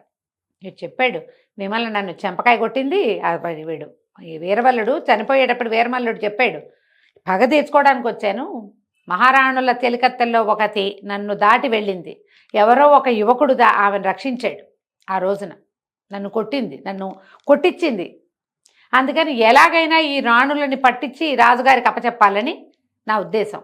మాళవిక చెలికత్తే కదా ఆ రోజు వచ్చిన అమ్మాయి, అందుకని నేను ఇక్కడ పట్టుకున్నాను అనేసరికి చెప్పాడుగా. కాబట్టి వీడు ఆ రోజు చూసుంటాడు ఖచ్చితంగా, అదేగా చెప్తున్నాడు. కాబట్టి అమ్మ జాగ్రత్తగా ఉండండి, మీకు ఏదైనా సహాయం కావాలంటే నాకు కబురు చేయండి, కాకితో కబురు పంపినా నేను మీకు సహాయం చేస్తా. రాజుకి వ్యతిరేకంగా ఈ విషయాల్లో, ఆడపిల్లల విషయంలో నేను ఏ సహాయమైనా చేస్తానన్నాడు రుద్రసేనుడు. మీరు వెళ్ళిపోండి, శవాన్ని నేను మాయం చేస్తానన్నాడు. నిశ్శబ్దంగా మాళవిక ఆ చెలికత్తెలు, మిగిలిన రాణులు అక్కడేవో బావి అవి ఇవన్నీ కాళ్ళు చేతులు మొహం కడుక్కుని ఏదో రిలాక్స్ అయినట్టు అటు ఇటు తిరిగి తోటలో తిరిగినట్టుగా తిరిగి చీకటి పడే వేళకి బయటకు వచ్చేసాడు. రుద్రసేనుడు వీడి శవాన్ని మాయం చేసేసాడు. జరిగిపోయింది. 2-3 రోజుల తర్వాత రాజుకు తెలిసింది వీడేడి ఒకడు రావాలిగా, 3 రోజులకి 4 రోజులకి ఓసారి వచ్చి మాట్లాడాలి. గూఢచారులు అందరు రావాలి, అందరు వస్తున్నారు, వీడు రాల. వీరమల్లుడు ఏమయ్యాడు? అందరూ ఏం చెప్తారు, ఈ అమ్మాయి వెళ్ళింది శ్రీపురం అడవిలో, శ్రీపురానికి వెళ్ళి అక్కడ ఉండాలి. అక్కడ ఏం జరిగింది, అక్కడికి ఎవరు వచ్చారు అంటే ఎవరో వచ్చారు, కానీ అక్కడికి గుర్రాలతోటి 2 యువకులు వచ్చారన్న ఒక వార్త ఉంది. ఎవరు ఏంటని తెలియదు. తెలీదు. ఆ తర్వాత వీరమల్లుడు ఏమయ్యాడు అనేది ఎవరికీ తెలియదు. ఒకసారి అరసారి చూసామన్నారు. మధ్యలో ఏవో వార్తలు వచ్చినాయి వాడి దగ్గర నుంచి. కానీ ఈ వీడి సంగతి వాళ్ళకి తెలియలే. శవం కనపడలేదు కదా, బాడీ లేకపోతే అసలు తెలియదు. అవును. రాజు కొంచెం చింతాక్రాంతుడుగానే ఉన్నాడు. రెగ్యులర్గా వార్తలు తెచ్చే గూఢచారుల్లో ఒకడు రాకపోవటం ఏమిటి అని ఆలోచిస్తున్నారు. ఇంతలో ఏమైందంటే ఈ కదంబ రాజ్యంలో ఒక తగాదా వచ్చింది. ఈ తగాదా ఏమిటి? ఒక శెట్టి గారు తన అల్లుడిని తీసుకొచ్చాడు రాజుగారి దగ్గరికి. పెద్ద తీర్పు, దానికి ఏం చేయాలో తెలియని ఒక స్థితి వచ్చింది. ఏమిటి ఆ తీర్పు? ఆ రోజు ఏం జరిగింది? రాజుగారు మంత్రి అందరూ సభలో ఉండగా ఓ శెట్టి తన అల్లుడు, ఒక యువకుడైన అల్లుడిని తీసుకొచ్చాడు. వీడు మా అమ్మాయికి అన్యాయం చేశాడు. పక్క రాజ్యంలో చంద్రగిరి రాజ్యంలో, అంటే ఇప్పుడు అది ఉంది కదా కాంబోజ రాజ్యంలో అన్ని ఊళ్ళు ఉన్నాయి. ఆ ఊర్లో ఒక వేశ్యతోటి సంబంధం పెట్టుకున్నాడు మా అల్లుడు. మా అమ్మాయి బంగారం అంతా తీసుకెళ్ళి దానికి ఇచ్చాడు. ఇక్కడ ఎంత వ్యాపారం చేస్తున్నా ఎంతో కొంత పట్టుకెళ్ళి అక్కడ ఇచ్చేస్తున్నాడు. వ్యాహ్యాళి కానీ సాయంత్రం వెళ్తాడు, 3 రోజుల దాకా రాడు. నా కూతురుకి అన్యాయం జరుగుతోంది, దీనికి సమాధానం చెప్పండి. వీడికి ఏదైనా చెప్పి న్యాయం చేయమన్నారు. రాజు మంత్రి అతన్ని ప్రశ్నించారు. శెట్టి గారు అల్లుండి హరిహర శెట్టి, ఏమిట్రా నాయనా నీ సంగతి ఏమిటి అంటే, ఇతను క్షమించండి నేను పొరపాటే చేశాను. మన పక్క రాజ్యం ఉంది కదా ఈ కాంబోజ్ రాజ్యంలో రాజుగారు బహుభార్యాత్వం కలిగిన వాడు. ఆయనకి 30 మంది భార్యలు ఉన్నారు. ఒక రాజు తన సంపద వల్ల 30 మంది భార్యల్ని మెయింటైన్ చేస్తూ ఉంటే నాకు కూడా సంపద ఉంది, నేను ఎందుకు ఇద్దరిని మెయింటైన్ చేయకూడదు అనిపించింది నాకు. అందుకని మన రాజ్యంలో కాకుండా ఆ రాజ్యంలో స్త్రీలు కూడా ఇలా బహుభార్యలు ఉన్న వాళ్ళకి భార్యలుగా వెళ్ళడానికి సిద్ధంగానే ఉంటారు. అందుకని అక్కడ పెట్టుకున్నా. వ్యాపార పని మీద వెళ్ళినప్పుడల్లా ఆమెను కలుసుకుంటాను, నేను అక్కడే డబ్బిస్తున్నాను అని చెప్పాడు. ఈ రాజుగారు గట్టిగా బెదిరించాడు, నీ వ్యాపారం బంద్ చేయిస్తాము, మీకు అదేదో బయట నుంచి వచ్చే వస్తువులు రానివ్వము. ఇలా బెదిరించేసరికి అతను అన్నాడు, ఇంకెప్పుడు చేయను, నన్ను క్షమించండి అది ఇది అన్నాడు. అనేసరికల్లా సరే. రాజుగారు ఏమన్నారు, ఇక ఇవాళతోటి సరి, నీ రెండో భార్యగా ఆ ఊర్లో ఉన్న అమ్మాయికి 10,000 వరహాలు ఇచ్చిరా, ఇదే ఆఖరు, ఇక మళ్ళీ వెళ్ళడానికి వీల్లేదు. నువ్వు రాజ్యం దాటినట్టు, నువ్వు ఒక్కడివే దాటినట్టు కానీ అవతల రాజ్యంలో ఒక రోజు నిద్ర చేసినట్టు కానీ తెలిస్తే శిరచ్ఛేదమే నీకు. ఒప్పుకున్నాడు. వాళ్ళ మామగారు ఏమన్నాడు, అయ్యో ఇప్పటికి 1,00,000 వరహాలు ఇచ్చాడండి అంటే, ఇచ్చినా సరే ఇది ఫైనల్ సెటిల్మెంటు, చిన్న వస్తువు చిన్న వస్తువులుగా చిన్న మొత్తాలుగా ఇచ్చాడు, ఇక రాము అని చెప్పి ఇచ్చేసి వస్తాడు. ఇతనితో పాడిన ఒక సైనికుడిని పంపించండి, ఆ వాకిట్లో కూర్చోటం, ఆ వస్తువు అప్పచెప్పటం, డబ్బులు అప్పచెప్పటం, ఆమెకి రామ్ చెప్పేయటం, ఆమె కట్టుకున్న భార్య కాదు కాబట్టి ఈ డబ్బుతోటి ఇంకా నేను రానని చెప్పి నువ్వు రాత్రికి వెనక్కి వచ్చేసేయాలి అని ఒప్పుకున్నారు. ఇది అయిపోయాక రాజు మంత్రి ఇద్దరు ఆలోచించడం మొదలుపెట్టారు. ఏంటంటే, ఈ మాట ఎప్పుడైతే ఈ శెట్టి గారు చెప్పాడో, రాజ్యంలో ఈ గూఢచారులు 2-3 వచ్చారు వీళ్ళ దగ్గరికి. మన ఊళ్ళో కూడా 2 పెళ్ళిళ్ళు 3 పెళ్ళిళ్ళు చేసుకోవాలన్న అభిలాష కలిగిన వాళ్ళు పెరిగిపోతున్నారు. పక్క రాజ్యాన్ని చూసి వాళ్ళంతా చేస్తున్నారు, మనం ఎందుకు చేయకూడదు అని. మనం వాళ్ళ రాజ్యంలో పద్ధతికి మనమేం చేయలేము, మనమేం చేస్తాము, మనం చేయలేము. మన రాజ్యాన్ని కట్టడి చేయాలంటే ఒక పని చేద్దామని మర్నాడు పెద్ద అనౌన్స్మెంట్ చేశారు. బాగా ఆలోచించుకున్నారు వీళ్ళు. ఎవరైనా సరే పక్క రాజ్యంలో అడుగు పెడితే 20 కొరడా దెబ్బలు విధిస్తాము, ఆ రాజ్యానికి వెళ్ళకూడదు. బహుభార్యత్వం అసలు లేదు మనకేంటంటే ఏకపత్ని వ్రతమే ఉండాలి మనకి. మొదటి భార్యకి పిల్లలు పుట్టకపోయినా, తీవ్రమైన అనారోగ్యం ఉన్నా, మరణించినా రెండో పెళ్లి చేసుకోవచ్చు. కానీ ఆమెకి పిల్లలుండి ఆరోగ్యంగా ఉంటే ఈ రెండో పెళ్ళి, రెండో భార్య, రెండో వ్యవహారం కుదరదు, ఇది మన రూల్ అని రాయించేశారు. ఇప్పుడు ఏమైంది, పక్క రాజ్యంలో అడుగు పెట్టంగానే 20 కొరడా దెబ్బలు పడతాయంటే, యువరాజు వారానికి 3 సార్లు వెళ్తాడు. 3 సార్లు వెళ్తున్నాడు శ్రీకాంతుడు ఆ అమ్మాయిని కలుసుకోవడానికి, రాగమంజరిని కలుసుకోవడానికి. ఎప్పుడైతే ఇది బయటకు వచ్చిందో యువరాజు నిర్ఘాంతపోయాడు. ప్రేమను వెళ్ళను, నేను ఎలా వెళ్ళాలి, యువరాజే చేస్తే తప్పు. చిత్రవ్రతుడు వద్దన్న ఇతను బాగా ఆలోచించుకున్నాడు. ఏమన్నాడంటే, దీనికి మూలఛేదం చేయాలి. పక్క రాజ్యంలో అడుగు పెట్టకూడదంటే మన వ్యాపార సంబంధాలు ఏమవుతాయి, పైగా పక్క రాజ్యంలో ఉన్నదాన్ని చూసి మన రాజ్యంలో వాళ్ళు చెడిపోతుంటే అసలు ఆ రాజ్యంలో పరిస్థితి ఏమిటి, ఆ రాజ్యంలో మగవాళ్ళ పరిస్థితి ఏమిటి, ఆడవారు ఆడవాళ్ళ పరిస్థితి ఏమిటి? రాజు 30 మందిని చేసుకున్నాడు, ఓ అమ్మాయి బొంగానే మళ్ళీ రోడ్డు మీద పడుతున్నాడు. అలాంటి దౌర్భాగ్యపు రాజును అసలు ఉండనీయచ్చా మన పొరుగున? కాబట్టి దీని మీద ఆలోచించాలి. తర్వాత రాఘమంజరికి నిజం చెప్పాల. ఇప్పుడు నేను రాజకుమారుడిని చెప్పి తీరాలి. అంతేగా, బట్టల వ్యాపారి అని చెప్పుకున్నాడు ఇప్పటిదాకా. సరే ఏం చేశాడు చిత్రవ్రతుడు, నువ్వు రావద్దు, నేనే వెళ్తా, నువ్వు వెళ్తే నీకు కూడా పడతాయి దెబ్బలు. సరే ఊరుకున్నాడు. ఈ శశికాంతుడు బయలుదేరి వెళ్ళిపోయాడు. వెళ్ళి ఆ అమ్మాయిని కలుసుకున్నాడు. ఆ అమ్మాయికి నిజం చెప్పేశాడు. నేను మహేంద్ర భూపతి కుమారుణ్ణి, నా పేరు శశికాంతుడే, ఈ రాజ్యానికి కదంబ రాజ్యానికి కాబోయే రాజుని నేను. నీకు రాజులంటే ఇష్టం కాబట్టి నేను నీకు చెప్పలేకపోయా అనేసరికి ముందు కొంచెం కళ్ళనీళ్ళు తిరిగినాయి, కానీ అమ్మాయి మెల్లిగా సర్దుకుంది. ఎందుకంటే మహేంద్ర భూపతి చాలా గొప్ప రాజు, ఆయనకు దురభ్యాసాలు దుర్వ్యసనాలు ఏమీ లేవు. రెండోది తన పరమసాహసి, సింహంతో యుద్ధం చేయగలిగిన వాడు. చూసిందిగా ఇలాంటి వాడిని ఎట్లా వదిలిపెట్టుకుంటారు? సరే అమ్మాయి మనసు సర్దుకుంది. నువ్వు యువరాజు అయినా ఇంకోటైనా నువ్వు నా మనసు దోచుకున్నావు కాబట్టి నీతో వివాహానికి నేను సిద్ధం అని చెప్పి ఆమెకి చెప్పాక రాజకుమారుడు ఊళ్ళోకి వచ్చేసాడు. రావటం ఏంటి, వెళ్ళి సభలో నుంచున్నాడు. శిక్షను అంగీకరించడానికి వచ్చాను అని అందరూ నిర్ఘాంతపోయారు. ఇదేమిటి ఇంత బుద్ధిమంతుడు, రాజాజ్ఞని మీరుతాడా యువరాజే? నేను ఇలా వెళ్ళవలసి వచ్చింది. పక్క రాజ్యాల్లో ఒక సౌందర్యవతి అయిన అమ్మాయిని ప్రేమించాను నేను చెప్పేశాడు. ఆమెను చూడ్డానికి వెళ్ళాను. ఇక్కడ ఈ పరిస్థితి ఉంది, రాజాజ్ఞ ఇది కాబట్టి నేను నిన్ను కలుసుకోలేను అని చెప్పాలి కదా, అందుకని చెప్పడానికి వెళ్ళా. శిక్ష విధించండి. ఇప్పుడు వెళ్ళి మధ్యలో నుంచి శిక్ష ఏం చేస్తారు? కొరడా పుచ్చుకొచ్చాడు సైనికుడు ఒకడు. క్షమించండి యువరాజా, రాజాజ్ఞని నేను అమలు చేస్తున్నాను అంతేనని 20 దెబ్బలు కొట్టారు. కొట్టాక అప్పుడు యువరాజు మాట్లాడడం మొదలెట్టాడు. పక్క రాజ్యంలో అడుగు కూడా పెట్టకూడదంటే వాళ్ళకి మనకి మధ్యలో ఉన్నవన్నీ అడవులు. ఆ అడవి నుంచే మనకు పుల్లలు వస్తాయి, అక్కడి నుంచే చందనం వస్తుంది, అక్కడి నుంచే పట్టుతోనే వస్తుంది, అక్కడి నుంచే విప్పపువ్వు వస్తుంది. చాలా రకాల ఫల వృక్షాలు ఆ అడవుల్లోనే ఉన్నాయి. ఆఖరికి మనం వాడుకునే చింతపండు కూడా మన మధ్యలో ఉన్న అడవిలో నుంచే రావాలి. అడుగు పెట్టకూడదు అన్న మాట చేస్తే వ్యాపారం ఎట్లా నడుస్తుంది? తర్వాత మన రాజ్యంలో చాలా మంది ఆడపిల్లల్ని ఆ రాజ్యానికి ఇచ్చాం, ఆ రాజ్యపు ఆడపిల్లల్ని మనం చేసుకున్నాం.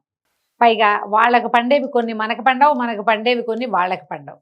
బార్టర్ సిస్టమ్ నడిచింది ఇప్పటిదాకా. ఇప్పుడు రావద్దంటే ఎలా కుదురుతుంది? దీనికి ఇంకొక మార్గం ఆలోచించాలి. వెళ్ళొద్దు ఆ ఊళ్ళోకి అంటే కుదరదు. ఈ రాజు అడిగాడంటే నువ్వు రాజాజ్ఞని ధిక్కరిస్తున్నావు అంటే, కాదు ప్రభు, ఆలోచించమంటున్నాను. ఆ ఊరికి వెళ్ళడం కట్టడి చేయటం కాదు, అసలు మూలఛేదం చేయాలి దీనికి అన్నాడు. ప్రజలంతా సాహో సాహో అన్నారు. నిజం, యువరాజు అక్షరాల అదే మాట్లాడుతున్నాడు. ఇప్పుడు ఆ ఊరు వెళ్ళదంటే మా అమ్మాయి ఎక్కడుంది, మేమేం చేయాలనుకుంటున్నారు ఒక్కొక్కడు. అమ్మాయి ఉంది, అల్లుడున్నాడు, తోడల్లుడు ఉన్నాడు, అత్తగారు ఉన్నారు, స్నేహితులు ఉన్నారు, వ్యాపార సంబంధాలు ఉన్నాయి, కొంతమందికి ఆ ఊళ్ళో పొలాలు ఉన్నాయి. ఏం చేయాలో తెలియని గజిబిజి గందరగోళ స్థితిలో ఉన్నారు. మొదటి రోజే యువరాజు వెళ్ళి దెబ్బలు తింటున్నాడు. ఇప్పుడు రేపొద్దున ఆయనే దెబ్బలు తింటే మనకేం తప్పుతుందా మనకి? కానీ యువరాజు ఏదో చెప్తున్నాడు, ఇది నిజం అని గట్టిగా అందరూ బాగుంది ఆలోచిద్దాం అన్నారు. ఎప్పుడైతే రాజు సరే అన్నాడో యువరాజు ఢామని పడిపోయాడు. 20 దెబ్బలు తిన్నాడు. ఇతను గబగబా చిత్రవ్రతుడు పరిగెత్తుకొచ్చి పడిపోతున్నారు ఆ యువరాజును పట్టుకున్నాడు. ఓ 2 సైనికులు సాయం బట్టి లోపల గదుల్లోకి తీసుకుపోయారు. ఏం చేశారో ప్లాన్ మనం వచ్చే భాగంలో చూద్దాం. రమ్మగారు, మనం వేగుచుక్క సిరీస్లో ఉన్నామండి. యువరాజును చితకొట్టారు, అంటే 20 కొరడా దెబ్బలు తిన్నాడు. ఎప్పుడైతే ఇతన్ని దీనికి తీసుకొచ్చేసారు, అంతఃపురానికి మోసుకొచ్చారు, మరి 20 దెబ్బలు తింటే బాగా తగిలింది ఒళ్ళంతా. ఊడిపోయిన చెండాలన్నిటికీ నెయ్యి రాసి, నూనె రాసి, మందు రాసి, నానాగందరగోళం పసర్లు అవి పెట్టి వైద్యం చేస్తున్నారు. ఇంతలో తనకి చిరపరిచితమైన కంఠస్వరం వినపడింది. ఆశ్చర్యపోయాడు. రాఘమంజరి ఎలా వచ్చిందా అని. కల్లో ఉన్నాను అనుకున్నాడు. కాదు, రాఘమంజరి నిజంగానే వచ్చింది. ఎప్పుడైతే ఇతను ఆ గ్రామంలో ఒక అమ్మాయిని ప్రేమించాను అని చెప్పాడో, రాజు వెంటనే ఎవరిని ప్రేమించాడో వాళ్ళనే పెళ్లి చేసుకోవాలి. ఇప్పుడు అదేగా మన రూలు. ఒక అమ్మాయిని ప్రేమించి ఇంకో అమ్మాయిని పెళ్లి చేసుకోవడం రాచరికం ప్రకారం అట్లా చేయడానికి వీల్లేదు. రాజుగారి అబ్బాయే ఖచ్చితంగా ఉంటే మిగిలిన వాళ్ళు చేయవలసిందే. ఓహో, పిలిపించేశారు. అందుకని ఏం చేశారు, ఈ చిత్రవ్రతుడిని పట్టుకుని ఈ అబ్బాయి ప్రేమించిన అమ్మాయి ఎవరి తాలూకా అని తండ్రితో సహా కూతురుని రప్పించారు. ఆ పిల్ల ఆల్రెడీ ఆ అమ్మాయి ఏం చేసిందంటే, ఆ రాగమంజరి ఆయనకి తండ్రికి చెప్పింది, మన ఇంటికి వస్తున్నవాడు, నన్ను రక్షించినవాడు, నన్ను ప్రేమించినవాడు, కదంబ రాజ్యానికి యువరాజని వివరంగా చెప్పేసింది. తండ్రి సిద్ధంగానే ఉన్నాడు. అంటే వాళ్ళు ఏమనుకున్నారు, యువరాజు మళ్ళీ వస్తాడో రాడో తెలియలే వాళ్ళకి. అనుకోకుండా సైనికులు వచ్చారు శుభలేఖ పట్టుకుని, నిన్ను రమ్మంటున్నారు అని. ఆయన కూతుర్ని వెంబడి పెట్టుకుని వచ్చాడు. అమ్మాయి వచ్చి ఇతన్ని పరామర్శించింది, ఒళ్ళంతా దెబ్బలు. సరే తల్లి అన్నది, ఇంత సాహసం ఏమిటా నాయన, దెబ్బలు తినటానికే వెళ్ళినట్టు అంటే అతను అన్నాడు, అమ్మా మరి కొన్నిసార్లు వెళ్ళా, ఇలాంటి ఒక వార్త వచ్చిందని నేను వెళ్ళలేదనుకో, నేను మోసగాడిని అయిపోతాను. నాన్నగారు ఏకపత్ని వ్రతం అని చెప్పినప్పుడు నేను అదే కదా చెయ్యాలి, దానికోసం దెబ్బలు తింటే ఏమైంది అనేసరికి ఆవిడ సంతోషించింది. పిల్లల్లో అలా మాట నిలబెట్టుకునే గుణాన్ని తల్లులు అప్రిషియేట్ చేస్తే అలా ఆ గుణం ఇంకా కొంచెం వృద్ధి పొందుతుంది కదా, మాట నిలబెట్టుకునే గుణం.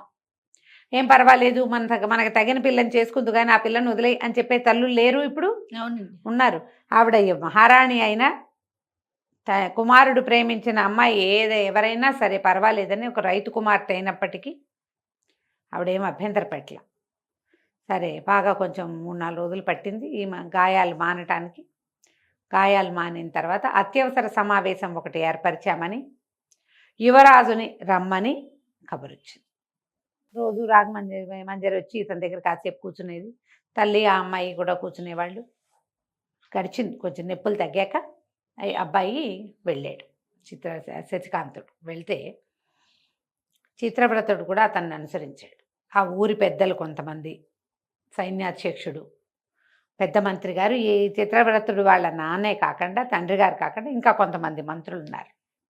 కొంతమంది జ్యోతిషవేత్తలు, ఈ రాజ్యానికి ముందు నుంచి తమ సేవలు అందిస్తున్న వాళ్ళు ఒక చిన్న అత్యవసర సమావేశం లాంటిది ఏర్పరిస్తే శశికాంతుని అడిగారు, నీ ఉద్దేశం ఏమిటి, ఏం చేయాలనుకుంటున్నావు అంటే ఇతను ఏమన్నాడంటే, ఒక రాజ్యంలో అరాచక పాలన ఉన్నప్పుడు ఆ రాజ్య ప్రజలే తిరగబడే అవకాశం లేదు. ఎందుకంటే అతను చండప్రచండు, గట్టివాడు. అప్పుడు పక్క రాజ్యాల వాళ్ళు ఎవరైనా కూడా ఈ పని చెయ్యొచ్చు. అప్పుడు మంత్రి గారు ఏమన్నారంటే, కానీ యువరాజా అతను చండప్రచండు, తన ప్రజల విషయంలోనే కాదు చుట్టుపక్కల రాజ్యాల మీద కూడా అతను అలాంటి వాడే. అతను ఎవ్వరూ జయించలేరు. యుద్ధ విద్యలు బాగా వచ్చినవాడు, సైనికుల్ని బాగా పోషిస్తాడు అతను. దానివల్ల వాళ్ళు తెంపరితనంతో వస్తారు. అతను వేయగలిగేటువంటి యుద్ధతంత్రం సామాన్యమైంది కాదు. మరి దాన్ని ఎట్లా ఎదుర్కొంటే, ఇప్పుడు మనం యుద్ధానికి వెళ్తే మన సైన్యం కంటే అతని సైన్యం పెద్దది, గొప్పది, బలమైంది. అంటే అప్పుడు శశికాంతుడు అన్నాడు, దీన్ని ఉపాయంతో కొట్టాలి, వెన్ని ఇలాంటి వాళ్ళని ఉపాయాలతోటి కొట్టాలి. ఒక మంచి ఉపాయం ఉంది, మనం ఇలా చేయొచ్చు. ఏం చేయొచ్చు అంటే ఇతను తన ఆలోచన చెప్పడం మొదలుపెట్టాడు. ఆశ్చర్యపోయారు. నిన్నటి దాకా ఊరికే అడవులు పట్టుకుని తిరిగిన యువరాజేనా ఇతను, ఎలాంటి తెలివైన ఆలోచన చేశాడు అని. సరే అందరూ సరేనన్నారు. సర్వసైన్యాధ్యక్షుడు సిద్ధపడ్డాడు. మీరు ఎప్పుడు ఎక్కడ ఎలా కావాలంటే అక్కడ మీకు సైనికులు అందేలాగా మేము చేస్తాం. ఒక వార్త వస్తే చాలు. నిజానికి ఈ రాజ్యం, కదంబ రాజ్యము, కాంభోజ రాజ్యము వీళ్ళు మిత్రపక్షంగానే ఉన్నారు. ఒకళ్ళ రాజ్యంతో ఒకళ్ళు సంబంధ బాంధవ్యాలు కలిగి ఉన్నారు. అక్కడి నుంచి గుంపుగా ఒక 30 మంది వచ్చినా ఏం అడగరు. ఏం రాజ్యం అంటే కదంబ రాజ్యం. ఏం చేయడానికి వచ్చారంటే వ్యాపారం అని, ఊరికే చూడడానికి వచ్చామని, అదని అలా చెప్పుకోవచ్చు. సామాన్య పౌరుల వేషాల్లో ఎవ్వరు వచ్చినా ప్రవేశం ఉంది. ఏదో రాత్రివేళ రానివరు, యుద్ధంగా వస్తే కుదరదు. ఇప్పుడు యుద్ధం అంటే 10 మంది 25 మందితో చేయరుగా, 100 మంది కావాలి. అంతమంది రావడానికి ఏ రాజ్యానికి అవకాశం ఉండదు. అప్పుడు చాలా ప్రశ్నలు వస్తాయి. కానీ చిన్న చిన్న తుగుడీలుగా గ్రూపులుగా లోపలికి వెళ్ళచ్చు. ఆ ఒక్క అవకాశాన్ని వినియోగించుకుందామని చెప్పాడు శశికాంతుడు. సరే, చిత్రవ్రతుడు అన్నాడు, ప్రభు నేను కూడా యువరాజుకు సాయంగా వెళ్ళి ఈ కార్యాన్ని సాధించుకొస్తాను అనేసరికి అందరాజు నవ్వాడు. మీ వాడికి చాలా బాగా మాటలొచ్చు అంటే శశికాంతుడు చెప్పాడు, నిజం, చిత్రవ్రతుడు పిరికివాడని మనం అనుకుంటాం, భయస్తుడు. కానీ సరైన సమయంలో అతను వేసిన కత్తే సింహాన్ని చంపడానికి ఉపయోగపడింది. సరైన సమయంలో కొన్ని పనులు చేస్తాడు, అవి ఉపయోగపడతాయి. కాబట్టి చిత్రవ్రతుడిని కూడా నాతో పాటు తీసుకెళ్తానన్నాడు. సరే, యువరాజు మంత్రి కుమారుడు, రాజకుమారుడు మంత్రి కుమారుడు ఇద్దరు బయలుదేరదామనుకున్నారు. తల్లికి రాఘవంజరికి చెప్పారు. అయితే ఆవిడేమందంటే, ముకుంద స్వామి గారు వెళ్ళిపోతాడు, పిల్ల తండ్రి వెళ్ళిపోతాడు, కానీ ఈ అమ్మాయిని కొన్నాళ్ళు ఇక్కడ ఉంచితే ఈ రాచరికపు పద్ధతులు అంతఃపురంలో మెలగాల్సిన విధానం నేర్చుకుంటుంది, నాతో ఉంచమంది ఆవిడ. సరేనన్నారు. ఆయన వెళ్ళిపోయి ఆ అమ్మాయిని రాఘవంజరిని మాత్రం ఇక్కడ మహారాణితో పాటు ఉంచారు. రాకుమారుడు మంత్రి కుమారుడు ఇద్దరు బయలుదేరి వెళ్తే ఈ రెండు రాజ్యాలకి మధ్యలో శ్రీపురం దగ్గర గూఢచారులు ఉంటారు. ఇంతకుముందు కూడా చూశారు అక్కడే వీళ్ళు. అవును. అక్కడ ఉన్న ఒక గూఢచారి వీళ్ళని ఆపాడు. ఎవరు ఏమిటి, కత్తులు కట్టాలతో వీళ్ళిద్దరే, కానీ రాజపురుష వేషాలతో ఉన్నారు. ఆ కత్తి ఎగర కొట్టేశాడు శశికాంతుడు. ఇంతలో ఇంకోటి వచ్చాడు. ఇద్దరు అక్కడ ఉండేది గూఢచారులు. ఆ మొట్టమొదటి ఎప్పుడైతే వీరమల్లుడు దెబ్బలు తిన్నాడో ఆ వాళ్ళ రెండో వాడు లేకపోవటం వల్లే ఇది కుదిరింది. సరే, ఆ రెండో వాడిని కూడా రాకుమారుడు లైన్లో పెట్టేశాడు శశికాంతుడు. ఇంతలో ఏం చేశారు, దూరం నుంచి 10 మంది సైనికులు వచ్చారు. వీళ్ళిద్దరిని కట్టేసి తీసుకెళ్ళిపోయారు. వీళ్ళ అబ్బాయిలు ఇద్దరు ఏం చేశారు, చక్కగా బట్టలు మార్చుకుని తమ దగ్గర జోలెల్లో ఉన్న బట్టలు వేసుకున్నారు. ఇద్దరు వృద్ధులు 2 గుర్రాలు నడిపించుకుంటూ వెళ్తున్న వేషం వేసుకున్నారు. చక్కగా ముస్తాబయ్యారు పెద్దవాళ్ళుగా. రాజ్యంలోకి ప్రవేశించారు. రోడ్డు మీదే ఒకడు అడిగాడు, ఎక్కడికి వెళ్తున్నారు ఏమిటి అని అడిగేసరికి ఏం చెప్పాడు, బాబు పెద్దవాళ్ళం గుర్రాలు అమ్మడానికి వెళ్తున్నాము అనేసరికల్లా చీకటి పడింది, ఇప్పుడు వెళ్ళడానికి కుదరదన్నారు. అయ్యో, చీకటి పడితే ఈ అడవిలో ఏముంటాం, రాజ్యం పొలిమేరలు దాటి లోపలికి వెళ్ళాలి కదా, సరే మాకేదైనా ఇచ్చి వెళ్ళండి అన్నారు. ఏమిటి, ఇస్తే రానిస్తారా? ఇస్తే రానిస్తే ఇంకేముంది, సెక్యూరిటీ పోయినట్టేగా, ఏదైనా కాల్చి చేతిలో పెడదామనిపించింది వీళ్ళకి. ఏం చేశారు, జేబులో నుంచి డబ్బులు తీసి ఇచ్చారు. పైన ఇంకో 4 ఉంటారన్నాడు వీడు. మీ అందరికీ ఇస్తూ పోతే మా వ్యాపారం ఏముందండి, ఇటు అడిగిన వాళ్ళకి ఇస్తూ పోతే కష్టము, మేము అంత ఇవ్వలేమంటే సరే తలా 1 రూపాయి ఇవ్వండి మేము చెప్తాం అని చెప్తే అక్కడ కూడా తలా 1 రూపాయి ఇచ్చి లోపలికి ప్రవేశించారు. రాత్రిపూట ప్రవేశం కష్టం. ఓకే. వీళ్ళు ఎప్పుడైతే ప్లాన్ చేసుకుని బయలుదేరారో వీళ్ళకంటే ముందే చిన్న చిన్న గుంపులుగా కొంతమంది సైనికులు వెళ్ళిపోయారు లోపలికి, సామాన్య పౌరుల వేషాలతో. వీళ్ళు లోపలికి వెళ్ళి ఒక పూటకోళ్ళ ఒక సత్రాన్ని, ఒక ఏమంటారు, వచ్చి వెళ్ళి ఉండడానికి వీలుగా, ఇప్పుడు చౌల్ట్రీస్ ఉంటాయి కదా, రాజుగారు నిర్మించింది, అక్కడికి వెళ్ళారు. ఇద్దరు పెద్దన్న, అప్పన్న శివన్న ఇలాంటి 2 పాత పేర్లు చెప్పారు. ఇద్దరు పెద్దవాళ్ళు వీళ్ళలాగా కనిపిస్తున్నారు కదా, నడి వయసు వాళ్ళలాగా కనపడుతున్నారు. చెప్పేసరికల్లా ఆయన ఏమన్నాడు, బాబు సత్రం లోపల ఉండాలంటే మీరు డబ్బులు చెల్లించాలండి, మీ వల్ల కాదనుకుంటే బయట వరండాలో పడుకోవచ్చు, భోజనం వెనకాల పూటకోళ్ళ ఇల్లు ఉంది, మీరు అక్కడికి వెళ్ళి తినచ్చు, మీరు డబ్బులు ఇస్తే డబ్బిచ్చిన భోజనం, డబ్బులు ఇవ్వకపోతే ఏదో పెట్టగలిగిన ఒక ముద్ద అన్నం, మీరు కావాలంటే వెళ్ళండి. సరే, వీళ్ళు ఏం చేశారు, 2 గుర్రాలు తెచ్చారుగా, చేరుకోటి గుర్రాలని కట్టేశారు. గదికి కొంత సొమ్ము చెల్లించారు, లోపల పడుకుంటామని చెప్పి వెనక్కి వెళ్ళి ఆ పూటకోళ్ళ ఇంట్లో భోజనం చేశారు. మంచి భోజనమే చేసి డబ్బులు ఉన్నాయి పట్టుకొచ్చుకున్నారు, ఇటు వచ్చి పడుకున్నారు, శుభ్రంగా నిద్రపోయారు. నిద్రపోయి ఇప్పుడు ఏం చేయాలి, మెల్లిగా అటు ఇటు చూడడం మొదలుపెట్టారు ఊళ్ళో. దీనికి ఒక సిస్టమ్ ప్రకారం నడుస్తుంది ఆ కాంభోజ రాజ్యంలో. ప్రతి రోజు విడిచి రోజు ఒక్కొక్క గ్రామం వైపు ఒక దండు వెళ్తుంది. సైనికులు ఈ వెళ్ళి పన్నులు వసూలు చేసుకొస్తారు. ఈ సిటీలో పన్నులు వసూలు చేసే సిస్టమ్ వేరు, వీళ్ళే వెళ్ళి డబ్బులు కట్టి రావాలి. వీళ్ళ కోసం ఎవరు రారు, డబ్బులు కట్టారా లేదా మాత్రం కనుక్కోవడానికి మాత్రమే వస్తారు, కానీ వీళ్ళ ఎవరి డబ్బులు వాళ్ళే పట్టుకుపోతారు. ఊళ్ళకి మాత్రం దండుగా వెళ్తారు. వెళ్ళి ఊళ్ళో ఒక చోట దండు విడిసి మేము పన్నులు వసూలు చేయడానికి వచ్చాము హోయ్ అని చెప్తే అప్పుడు పన్నుల తాలూకు సొమ్ము ఒక చోట తీసుకొచ్చి పెడతారు. ప్లాన్ ప్రకారం అవుతుంది. ఇప్పుడు ఏ దండు ఎటు వెళ్తుంది అనేది మెల్లిగా ఒక్కొక్క ప్రశ్న వేసి తెలుసుకున్నారు. ఆ దండు వెళ్ళిన వైపు బయలుదేరారు వీళ్ళిద్దరు. చిన్న ఉత్తరం మొదలుపెట్టారు సత్రంలో, గుర్తుగా ఒక చోట ఎక్కడికి వెళ్తున్నాము అని, అంతే. ఇద్దరు వెళ్ళారు. సాయంకాలం దాకా అడవి మాట వేసి కూర్చున్నారు. సాయంత్రం అయ్యేసరికి అలా సొమ్ములు మోసుకుంటూ ఆ దండు జనాలు సైన్యం లోపలికి వస్తుంది. అడవి దాటి ఊళ్ళోకి ప్రవేశించాలి. ఇంకా చివరికి వస్తుందగానగానే ఆపేశారు వీళ్ళిద్దరు. యథాశక్తి యుద్ధం చేశాడు. 15 మందిని మట్టి కరిపించేశారు. ఉమ్. వాళ్ళందరూ నేల మీద పడిపోయి ఒక 6-7 తీవ్రమైన దెబ్బలు తగిలి 5-6 ఈ కదలలేని స్థితికి వచ్చాక చుట్టుపక్కల నుంచి 10 మంది వచ్చారు. రావటం ఏమిటి, చకచక ఈ ఎవరెవరైనా కింద పడిపోయారో వాళ్ళందరినీ తలా ఒక గుర్రం ఎక్కించి వాళ్ళ మీద వాళ్ళు ఆ గుర్రం మీదే రెండో వాడు కూడా ఎక్కేసి కామ్గా అడవి దాటించి తీసుకుపోయారు. సొమ్మంతా అక్కడే ఉంది. ఒక్క సైనికుడు నుంచున్నాడు. 15 మందిలో 14 మందిని తీసుకుపోయారు. ఒకడే నుంచున్నాడు. అవన్నీ మూట కట్టి భుజాన్ని వేసుకుని వెళ్ళిపో అన్నారు. వాడు తెల్లబెడితే డబ్బులు మీరు తీసుకోరా అన్నాడు. తీసుకో, డబ్బులు నువ్వు పట్టుకెళ్ళు. ఏం చేయాలో తెలియదా. 15 మంది 15 గుర్రాల మీద వేసుకొచ్చిన డబ్బు అక్కడ ఉంటే దెబ్బలు తగిలిన వాళ్ళందరినీ మోసుకుపోయారు.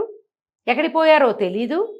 డబ్బేమో వాళ్ళకి అక్కర్లా. ఆ వెళ్ళిన వాళ్ళలో ఒక్కడు కూడా డబ్బు వైపు చూడలేదు. వాళ్ళంతా మోసుకెళ్లే వ్యవహారంలోనే ఉన్నారు. ఇన్ని సంచులు ఉన్నాయి కదా, 15 గుర్రాల సంచుల్ని ఓ 2 గుర్రాల మీద వేశారు.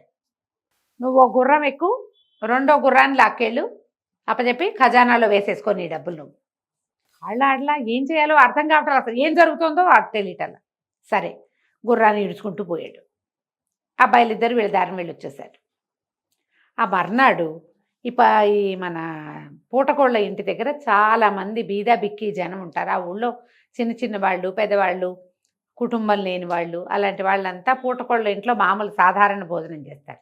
ఈ రాజకుమారుడు మంత్రి కుమారుడు ఇద్దరు పోయి పూటకోళ్ళ అవ్వకి బాగా డబ్బులు ఇచ్చి వీళ్ళందరికీ శుభ్రమైన భోజనం పెట్టు, ఇవాళ మేము 2 గుర్రాలు అమ్మాం, వీళ్ళు తెచ్చిన గుర్రాలు వెళ్ళిపోయినాయి, గుర్రాలు అమ్మేశాం, మరి బాగా డబ్బులు వచ్చాయి కాబట్టి వీళ్ళందరికీ భోజనం పెట్టిస్తున్నామని అనౌన్స్ చేశారు. అందరూ తిన్నారు అక్కడ ఉన్నవాళ్ళు. ఒక్కడిట పెట్టినవాడు లేడయ్యా, వ్యాపారస్తుడు. మా వాళ్ళు ఎలాగూ పెట్టరు, నువ్వు పెట్టావు విశేషంగా అని అందరూ బాగా మెచ్చుకున్నారు. ఆ సత్రం గుమాస్తా ఉన్నాడు కదా, వీళ్ళకి మొదట చెప్పాడు డబ్బులు ఇవ్వండి లోపల రావాలంటే. బాబు నన్ను కూడా పిలవచ్చు కదా అంటే, అది కాదండి మీరంతా ఇలా బీద బిక్కితో తింటారో తినరో అని మిమ్మల్ని పిలవలేదంటే, ఎందుకు తినను బాబు, అన్నానికి ఏమడ్డాం, తప్పకుండా అవసరం, ఈసారి మీరు విందిచ్చేటప్పుడు మళ్ళీ మమ్మల్ని పిలవాలి అన్నారు. అందరూ చక్కగా భోజనాలు చేశారు. ఇది మొదలు. మళ్ళా 3 రోజుల తర్వాత ఇంకొక దండు ఇంకో వైపు వెళ్ళింది. వీళ్ళు మళ్ళీ ఆ దారి పట్టారు. 14 మందిని చిత కొట్టారు. చేయగలిగినంత యుద్ధం చేసిన వాళ్ళని పెడరెక్కలు విరిచి గుర్రాల మీద పడేసుకుని తీసుకుపోయారు. సొమ్మంతా ఖజానాకి వెళ్ళిపోయింది. సేమ్ ఇక్కడ ఏం చేశారో రెండోసారి అదే చేశారు. రెండోసారి జరిగేసరికి రాజు ఆశ్చర్యపోయాడు. అందరూ కూడారు వాళ్ళు, రాజు మంత్రి అందరూ, సైన్యాధ్యక్షుడు, సైనికుళ్ళు. అది చెప్పాడు, వాడు మామూలు వాడు కాదండి, ఆ కుర్రాడు కత్తి తింటే కత్తే కనపడలేదు, 15 మందిని చెండాడేశాడు, అరగంట అయ్యేసరికి మొత్తం అందరం కింద పడిపోయాము, నన్ను ఒక్కడనే ఆటే దెబ్బలు కొట్టకుండా ఉంచాడు, ఇవి తీసుకుపోమన్నాడు. మనుషుల్ని ఎందుకు తీసుకెళ్తున్నారు, దొంగతనం అయితే డబ్బు తీసుకెళ్ళాలి. 2 సార్లు 2 14 28 మంది వెళ్ళిపోయారు సైనికులు. వీళ్ళందరూ కూడా గట్టివాళ్లే.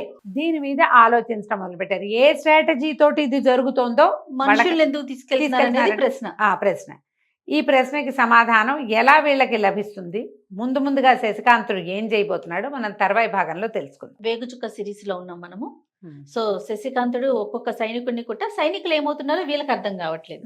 తర్వాత ఏం జరిగిందండి? వీళ్ళు ముగ్గురు మాట్లాడుకుంటున్నారు, రాజుగారు, మంత్రి, సైన్యాధ్యక్షుడు. ఎందుకంటే అతను అందరినీ నమ్మడు, గూఢచారులని వాళ్ళనే నమ్ముతాడు.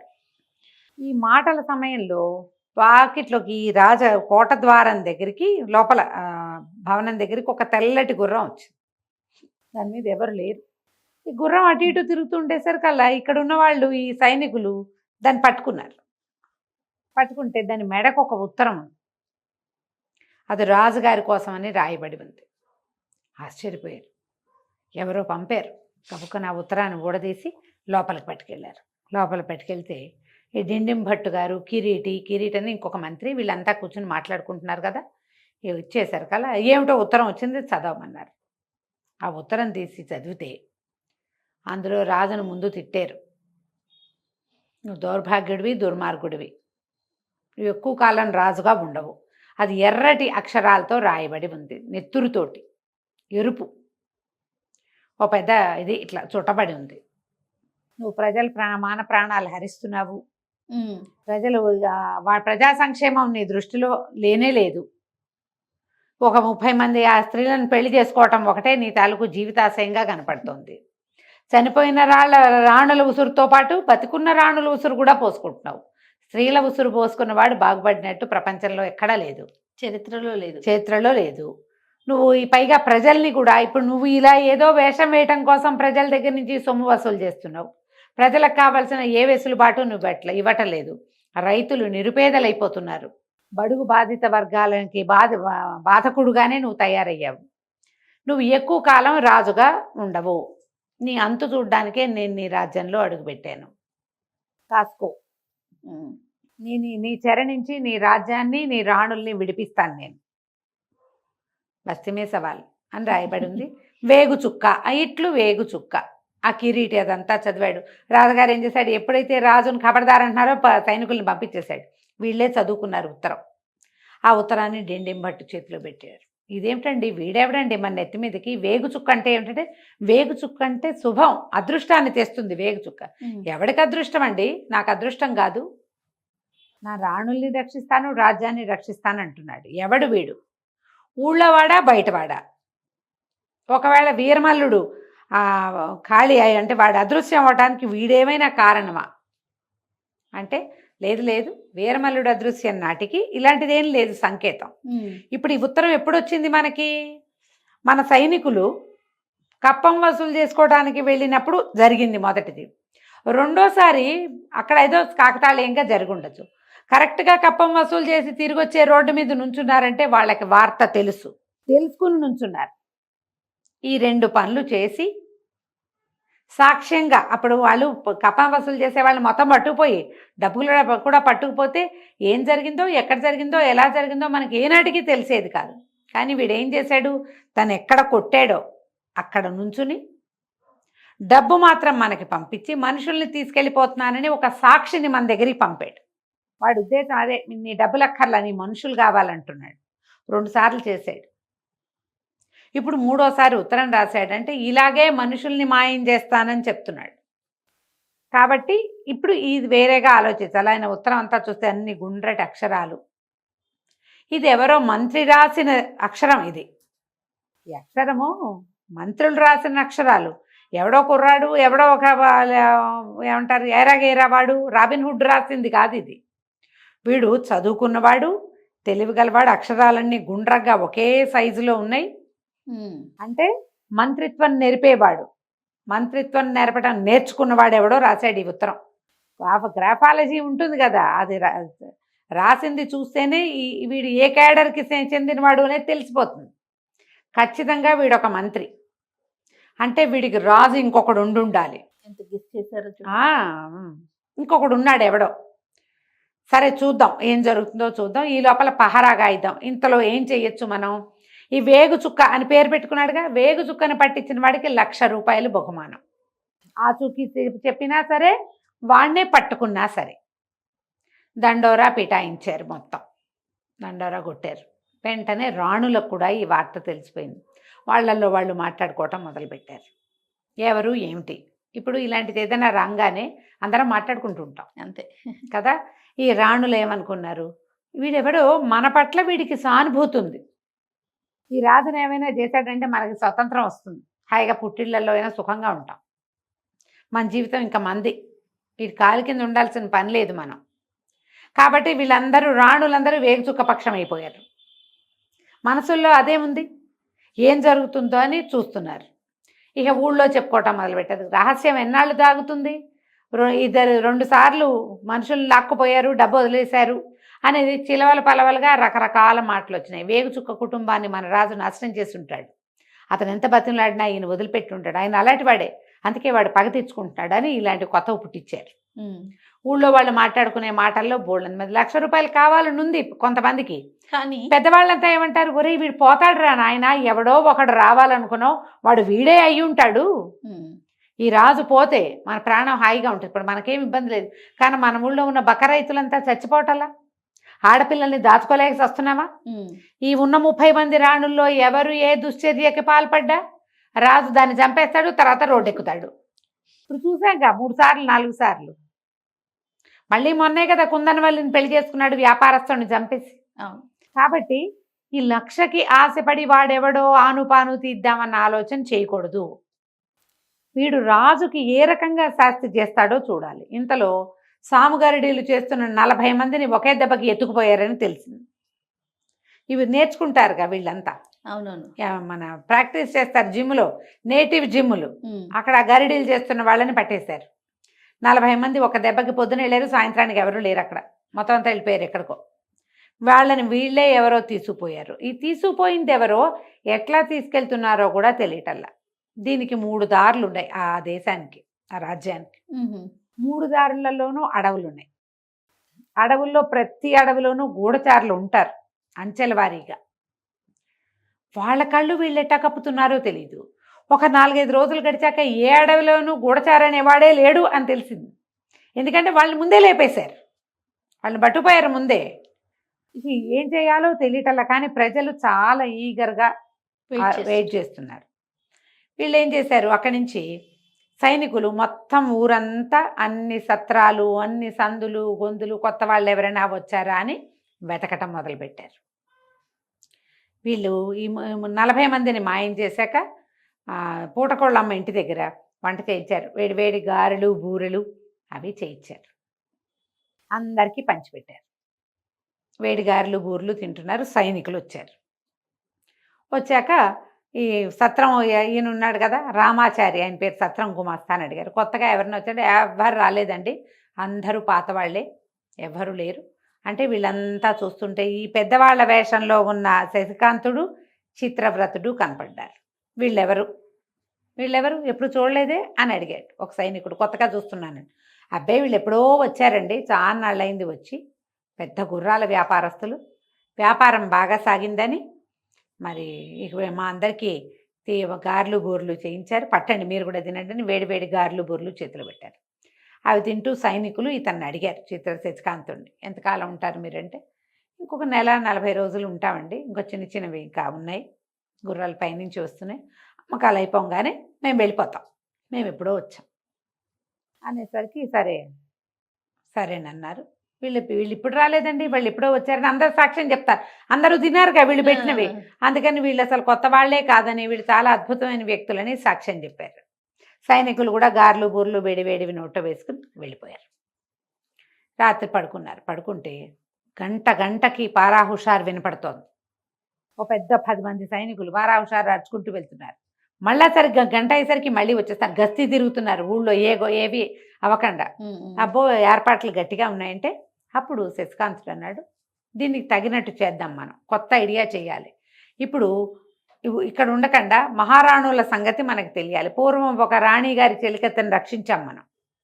ఆమె చెప్పింది ఏం చెప్పింది, ఈ సత్రమే, వీళ్ళు దిగిన సత్రమే అది, ఈ సత్రంలో గుమాస్తా గారి కూతురు గోపిక, ఆమెను కలుసుకోమంది.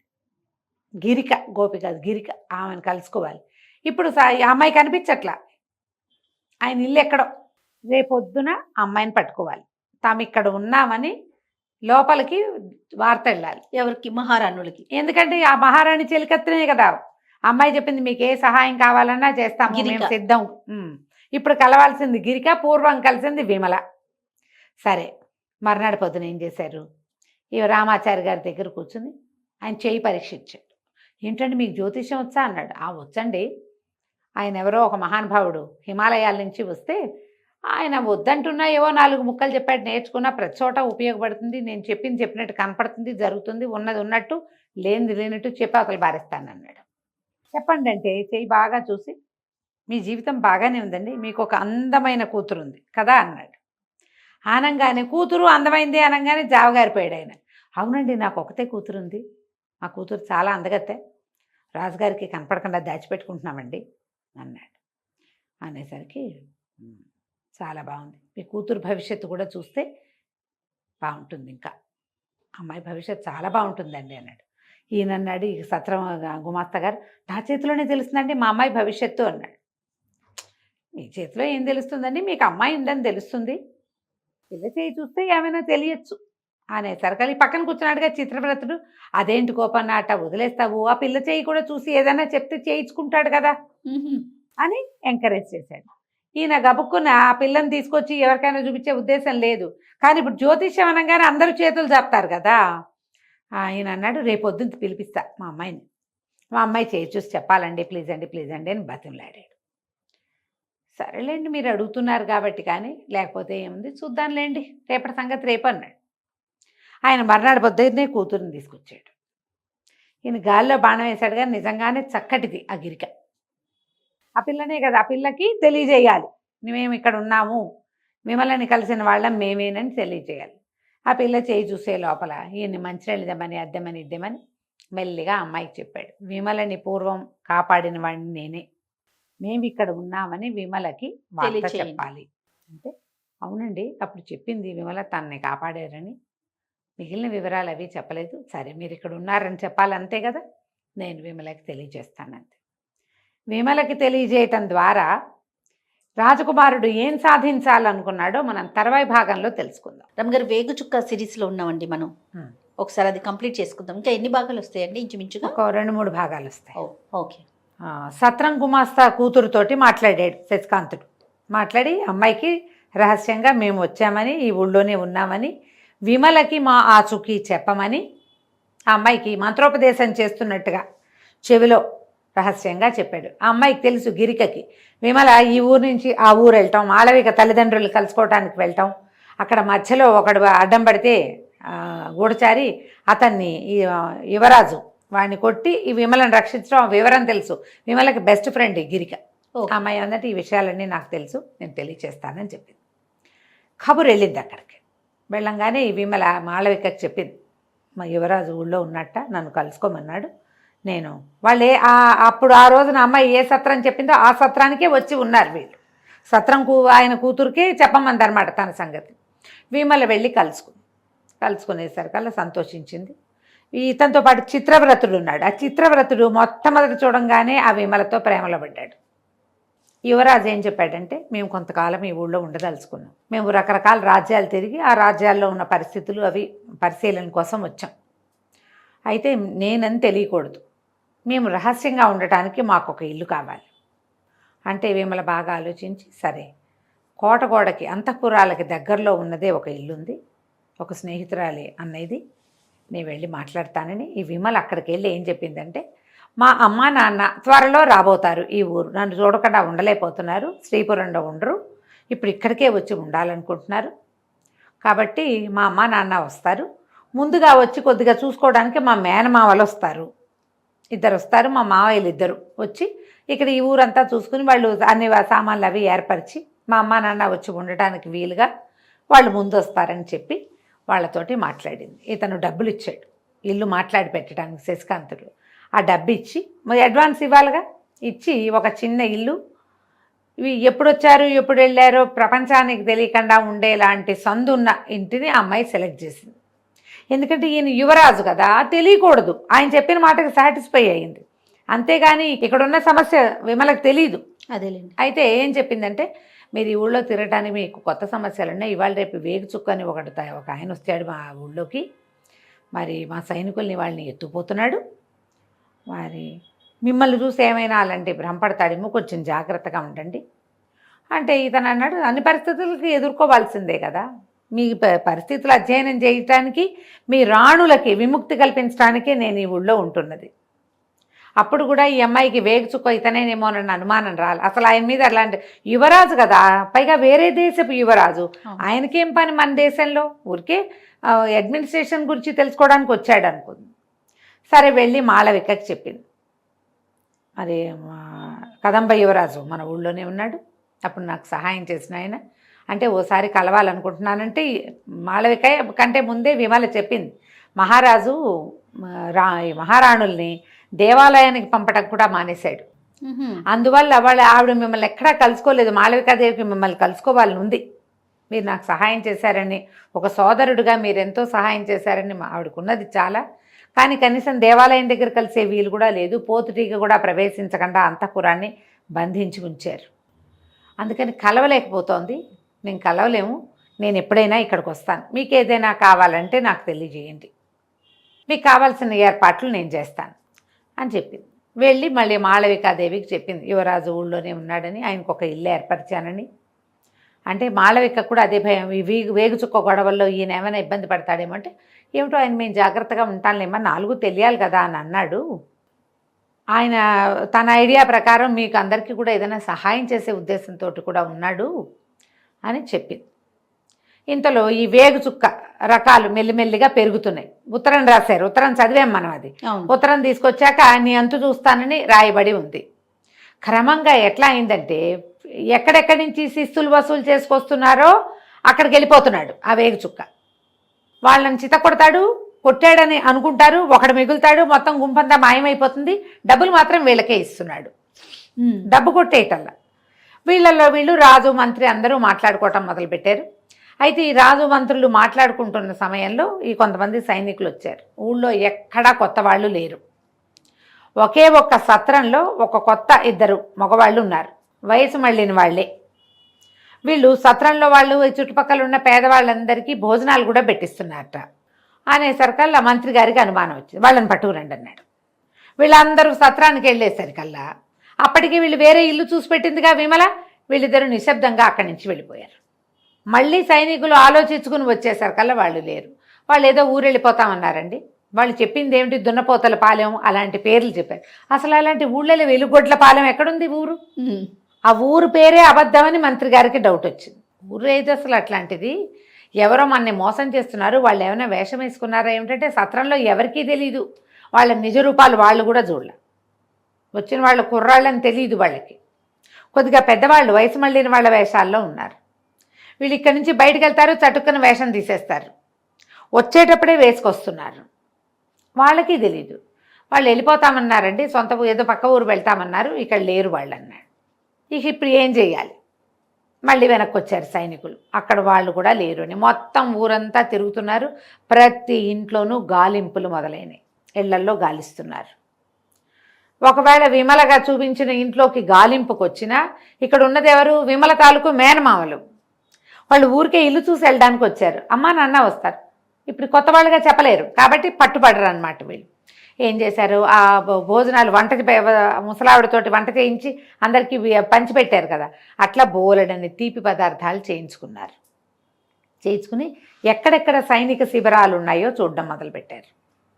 ఇంతలో ఈ రాజు ఏం చేశాడు, ఒక 10 మంది ఏమంటారు కర్కోటకులు లాంటి వాళ్ళని, ఓ 50 మందిని సెలెక్ట్ చేశాడు. వీళ్ళు ఏమిటి, ఎవరు ఈ వేగుచుక్కని చంపి తీసుకొస్తారో వాళ్ళకి 1,00,000 వరహాలు ఇస్తానని. అమిత బలాఢ్యులు, తర్వాత క్రూరులు, వీళ్ళని సెలెక్ట్ చేశారు. వాళ్ళు ఏం చేస్తారు, ఒక్కొక్కళ్ళు ఒక్కొక్క వీధి మొగదల్లో కూర్చుని పెద్దవాళ్ళంతా మాట్లాడుకుంటూ ఉంటే ఆ మాటల్లో జొరబడి రాజు మీద వ్యతిరేకంగా ఉన్నట్టుగా మాట్లాడి, ఎవరు వ్యతిరేకంగా మాట్లాడుతున్నారో వాళ్ళని పట్టుకునే ప్లాన్లో ఉన్నారు. సరిగ్గా ఈ శశికాంతుడు చిత్రవ్రతుడు ఒక పెద్దవాళ్ళని 10 మంది కూర్చుని మాట్లాడుకుంటున్న చోటుకి వెళ్ళారు. అక్కడ డిస్కషన్ వస్తుంది. ఆ వేగుచుక్క ఎవరో మన ప్రాణాలకే వచ్చాడు, ఈ రాజును చంపేస్తే బాగుండు అని ఇట్లా మాట్లాడుకుంటూ ఉండగా ఒక అతను వచ్చి కూర్చున్నాడు. వీళ్ళు గమనించారు, మామూలు సైనికుడుగా లేడు వీడు, అమిత బలాఢ్యుడు. అతని నడకలోనే భయం కొలిపే ఒక లక్షణం ఉంది. ఎవరు ఏమిటి, వీళ్ళు మాట్లాపేశారు. ఇంకా ఊళ్ళో వాళ్ళు మాట్లాడితే రేపొద్దున పీక మీద కత్తి వచ్చేస్తుంది. నిశ్శబ్దంగా ఉన్నారు. ఎవరినైనా ఏమిటంటే ఆ రాజుగారి సైనికుడిని, ఏం చేస్తామండి, రాజు దగ్గర పని చేస్తాం, పని చేయక తప్పదు, వేగుచుక్కొచ్చినా పగడచుక్కనా వచ్చినా కూడా మా పని మాకు తప్పదు కదా అని మాట్లాడుకున్నారు. ఈ లోపల ఏమైంది, విమల వచ్చి వీళ్ళకి చెప్పింది. వీళ్ళు ఇంటికి వెళ్ళిపోయారు ఇక్కడి నుంచి, ఏ ఇంట్లో ఉన్నారో అక్కడికి. విమల ఏం చెప్పిందంటే, రాజు ఒక ప్రత్యేక ప్రయత్నం మీద ఉన్నాడు. రుద్రసేనుడని ఒక సైన్యాధిపతి వీళ్ళకి మొదట హెల్ప్ చేశాడు కదా, మొట్టమొదట అతను ఏం చెప్పాడంటే, రాజు 50 మందిని ఇలాంటి వాళ్ళని ఏమంటారు, క్రూరులైన వాళ్ళని చంపడానికి సిద్ధంగా ఉన్న వాళ్ళని సిద్ధం చేశాడు. వాళ్ళు ఊరంతా తిరుగుతున్నారు, ఎక్కడ ఎవడ అనుమానాస్పదంగా ఉన్నా విషం పూసిన కత్తులతో సంహరిస్తారు. అప్పుడు వీళ్ళకి తెలిసింది, ఇంతకుముందు మనం చూసిన వాడు అలాంటి వాడు సాధారణ సైనికుడు కాదు, కానీ వాడి ముఖం గుర్తుపెట్టుకున్నారు. ఇప్పుడు వాళ్ళల్లో వాళ్ళు గుర్తుపట్టాలంటే వాళ్ళందరికీ సాధారణంగా డ్రెస్ కోడ్ ఉండాలి కదా, వీడు ఒక విచిత్రమైన బట్టల్లో ఉన్నాడు. అంటే ఇలాంటి బట్టలు వేసుకున్న వాళ్ళు ఈ కోవకి చెందిన వాళ్ళు. బ్రెయిన్ బట్టి పనిచేసింది. సరే వీళ్ళు ఏమనుకున్నారు, ఇప్పుడు ఇతను ఎక్కడున్నాడో వెతుక్కోవాలి. నిదానంగా ఏం చేశారు, ఆ వంటల పెద్ద దగ్గర బోలెడరి లడ్డూలు, అరిసెలు, మినపసున్ని, తర్వాత దిబ్బ రొట్టెలు, తేనె పానకం అన్నీ సిద్ధం చేయించుకున్నారు. అన్నిట్లలో మత్తు మందు కలిపారు. కలిపేసి ఈ వయసు మళ్ళిన వాళ్ళలాగా వేషాలు 2 బుట్టలతో పదార్థాలు పుచ్చుకుని ఇక వెళ్ళటం మొదలుపెట్టారు. కొండల చుట్టూ, అంటే వీళ్ళు ఊళ్ళో ఉండరు, ఊళ్ళో ఉండగలిగే అన్ని సందులు గొంతులు తిరిగారు ఇద్దరు, ఎక్కడ దొరకటల్లా. సైనిక శిబిరాలు ఎక్కడుంటాయి, ఇంతకుముందు ఒక సైనిక శిబిరాన్ని ఖాళీ చేశారు. ఇప్పుడు ఈ కొండగుట్టల వైపు పడితే రహస్యంగా ఉన్న ప్రదేశాలు వెతకటం మొదలుపెట్టారు. ఆ వైపుకి వెళ్ళారు. వెళ్ళేసరికల్లా ఇది వీళ్ళ దగ్గర వంటకాలు వాసన వస్తున్నాయి. ఎవరో ఒకళ్ళు ఇద్దరు మాట్లాడారు. దారి మధ్యలో వీళ్ళు ఏం చేశారంటే ప్లాన్డ్గా కొంత కిందకి పెట్టుకున్న వస్తువుల్లో ఏమి వెయ్యల, మామూలు వాళ్ళు ఎవరైనా అడిగితే ఇవ్వడానికి నెత్తి మీద ఉన్న బుట్టల్లో ఉన్న వాటిలోనే ఈ మత్తు మందు కలిపి పెట్టుకున్నారు. ఒకళ్ళు ఇద్దరు కనపడ్డారు. దూరం నుంచి ఎవరో పైనుంచి చూస్తూ ఈ తిండి పుచ్చుకొస్తున్న వాళ్ళిద్దరిని పట్టుకున్నారు. ఎవరో మీరు ఎక్కడికి వెళ్తున్నారు, ఏంటి సంగతి అంటే, మేము ఇట్లా స్వీట్లు అవి చేసి అమ్ముకుంటాం, తినుబండారాలు అమ్ముతామంటే మాకు కూడా ఇవ్వండి అన్నారు. మొత్తం అందరూ లడ్డూలు గిడ్డూలు పంచుకుని తిన్నారు. ఒకడు చొప్పున పడిపోయారు. పడిపోగానే ఏల ఐటమ్ ఏమిటి, వీళ్ళు ఎటు వెళ్తే అటు ఈ కదంబ సైనికులు వెనకాలే వస్తూ ఉంటారు. ఏలయంగానే పట్టేశారు. మొత్తం ఈ పడుకున్న వాళ్ళందరినీ బళ్ళ మీదకి ఎక్కించారు. బళ్ళు వెళ్ళిపోయినాయి. మళ్ళీ ఇక్కడున్న గుంపంతా మాయమైపోయింది. ఇక్కడ మనుషులేరి ఒకడు మిగిలాడు. వాడు చెప్తాడు, వాడు వెళ్ళి చెప్పాడు రాజుకి, మొత్తం అందరూ మాయమైపోయారు, వాళ్ళు ఏమి యుద్ధం చేయలేదు, ఏమీ చేయలేదు, ఏం జరిగిందో కూడా మాకు తెలీదు, నాకు మెలకు వచ్చేసరికల్లా వాళ్ళు ఎవరూ లేరు. రాజుకు ఆశ్చర్యం ఉంది, ఇంతమంది మనుషుల్ని ఎట్లా తీసుకెళ్తున్నారు బయటికి, ఊళ్ళో ఎక్కడా లేరు వాళ్ళు, ఊరు దాటిస్తున్నారేమో. ఊరు దాటిస్తే 50 మందినో 100 మందినో ఒక రకంగా దాటించాలంటే అది బండో లేకపోతే రథాలు ఏవో ఉండాలి. ఏ రకంగా తీసుకెళ్తున్నారు వీళ్ళు? ప్రతిసారి ప్లాన్ మారుస్తారు. నూనె పీపాలు, కూరగాయల సంచులు, వాటి వెనకాలే మనుషులను ఉంచడం, ముందుకు సంచులు కనపడతాయి, వెనకాల మనుషులు ఉంటారు. సరే, రాజు మళ్ళీ ఈసారి ఊళ్ళో నుంచి బయటికి వెళ్ళే ప్రతి బండి చెక్ చేయమన్నాడు. రెండోసారి మళ్ళీ వీళ్ళు తినుబండారాలు పుచ్చుకుని ఇంకో వైపుకి వెళ్ళారు. అక్కడ పట్టుకున్నారు. మనుషులు మళ్ళీ పట్టారు అక్కడి నుంచి కూడా. ఈసారి నూనె పీపాలతోటి తీసుకుపోయారు. నూనె పీపాలు నడిచి వెళ్తున్నాయి, బళ్ళు ఆపారు. ఈ బళ్ళు ఆపేసరికల్లా నూనె పీపాలండి అని చెప్పితే వీళ్ళు రాజు ఏం చెప్పాడంటే ప్రతిదాన్ని చెక్ చేయమన్నాడు. పైగా ఆయన 1,00,000 వరహాలు ఇస్తానని చెప్తున్నాడు. 1,00,000 కావద్దు ఎవరికైనాను. సరే, ఏం చేశారు, ఒకడు పైకెక్కాడు.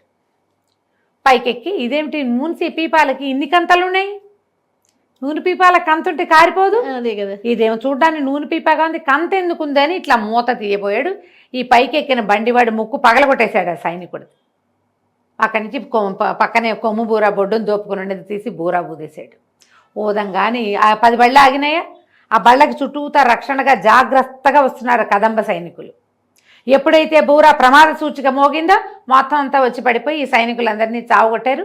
ఈ ఉన్న నూనె పీపాలతో పాటు ఈ కొట్టేసిన సైనికులందరినీ కూడా పీపాల్లో ఎక్కించి పంపించేశారు. వెతకడానికి వచ్చిన వాళ్ళని కూడా మళ్ళీ ఊరు దాటిచ్చేశారు.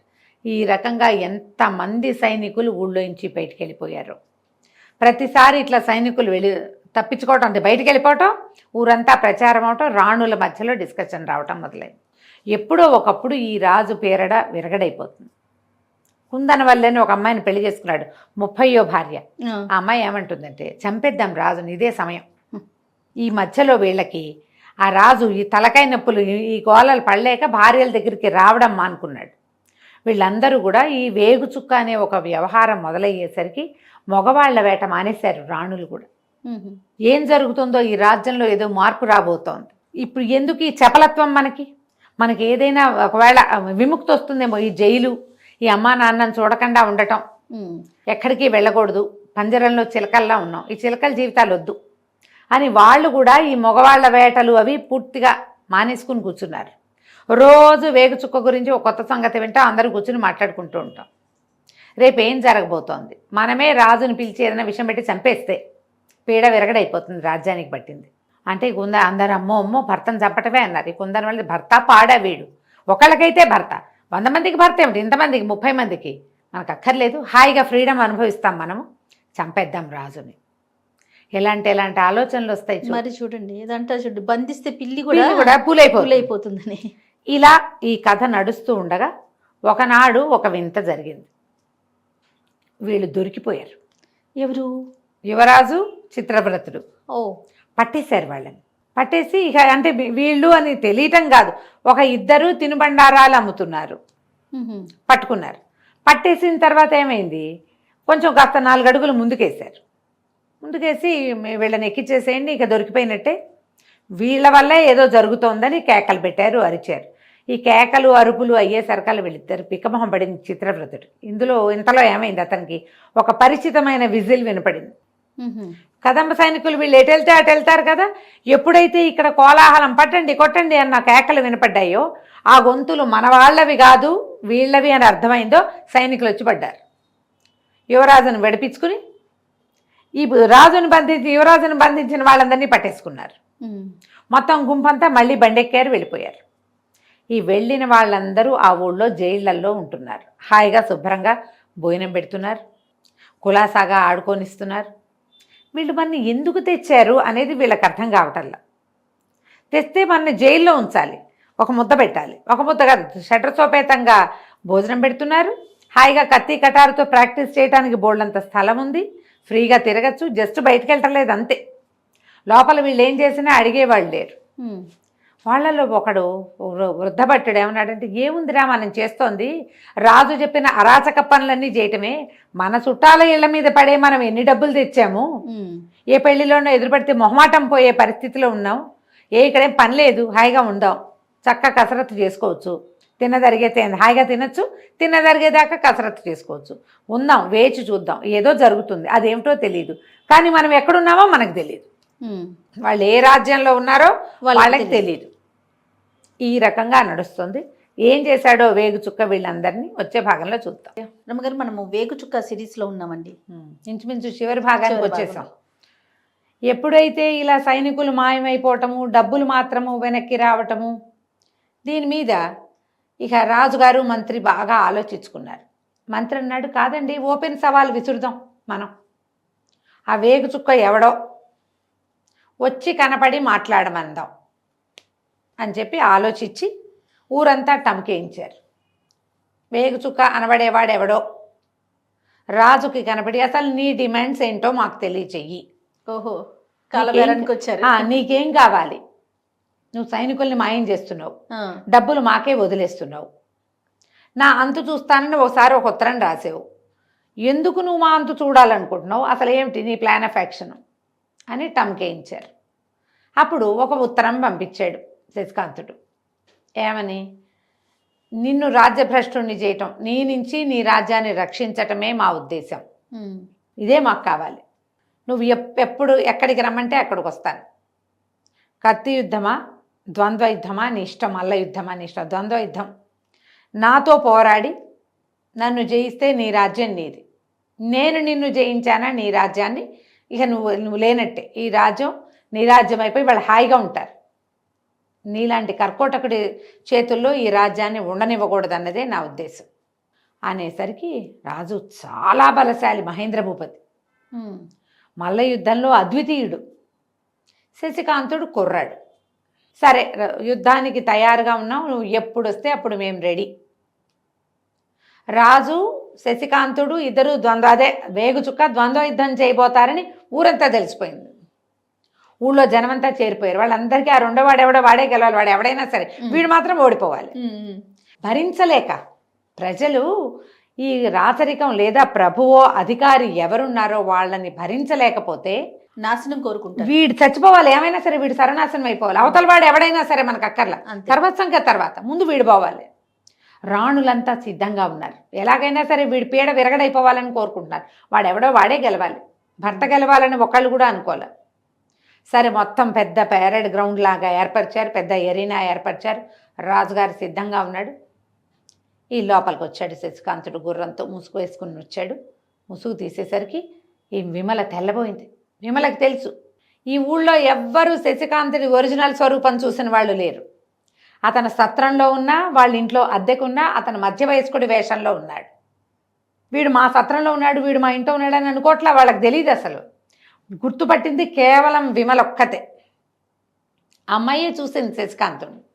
వీళ్ళు ఆశ్చర్యపోయారు. కుర్రాడు 25 ఏళ్ళు ఉంటాయి, వీడెక్కడి నుంచి వచ్చాడు, అసలు వీడెవడు, ఎవరబ్బాయి అని ఒకళ్ళ మొహాలు ఒకళ్ళు చూసుకుంటారు. మన ఊరు వాడు కాకపోతే మన ఊరి గోల వాడికి ఎందుకు పట్టింది. అంతే కదా. సరే యుద్ధంలోకి దిగారు.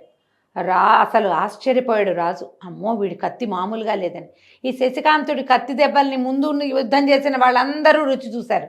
వాళ్ళు చెప్తూనే ఉన్నారు వాడి కత్తి మామూలుది కాదండి, అసలు కళ్ళు దిమూసి తెరిచే లోపల తలకాయలు ఎగరేసేస్తాడని. వీర యుద్ధం చేశారు. రాజుగారి కత్తి పడిపోయింది.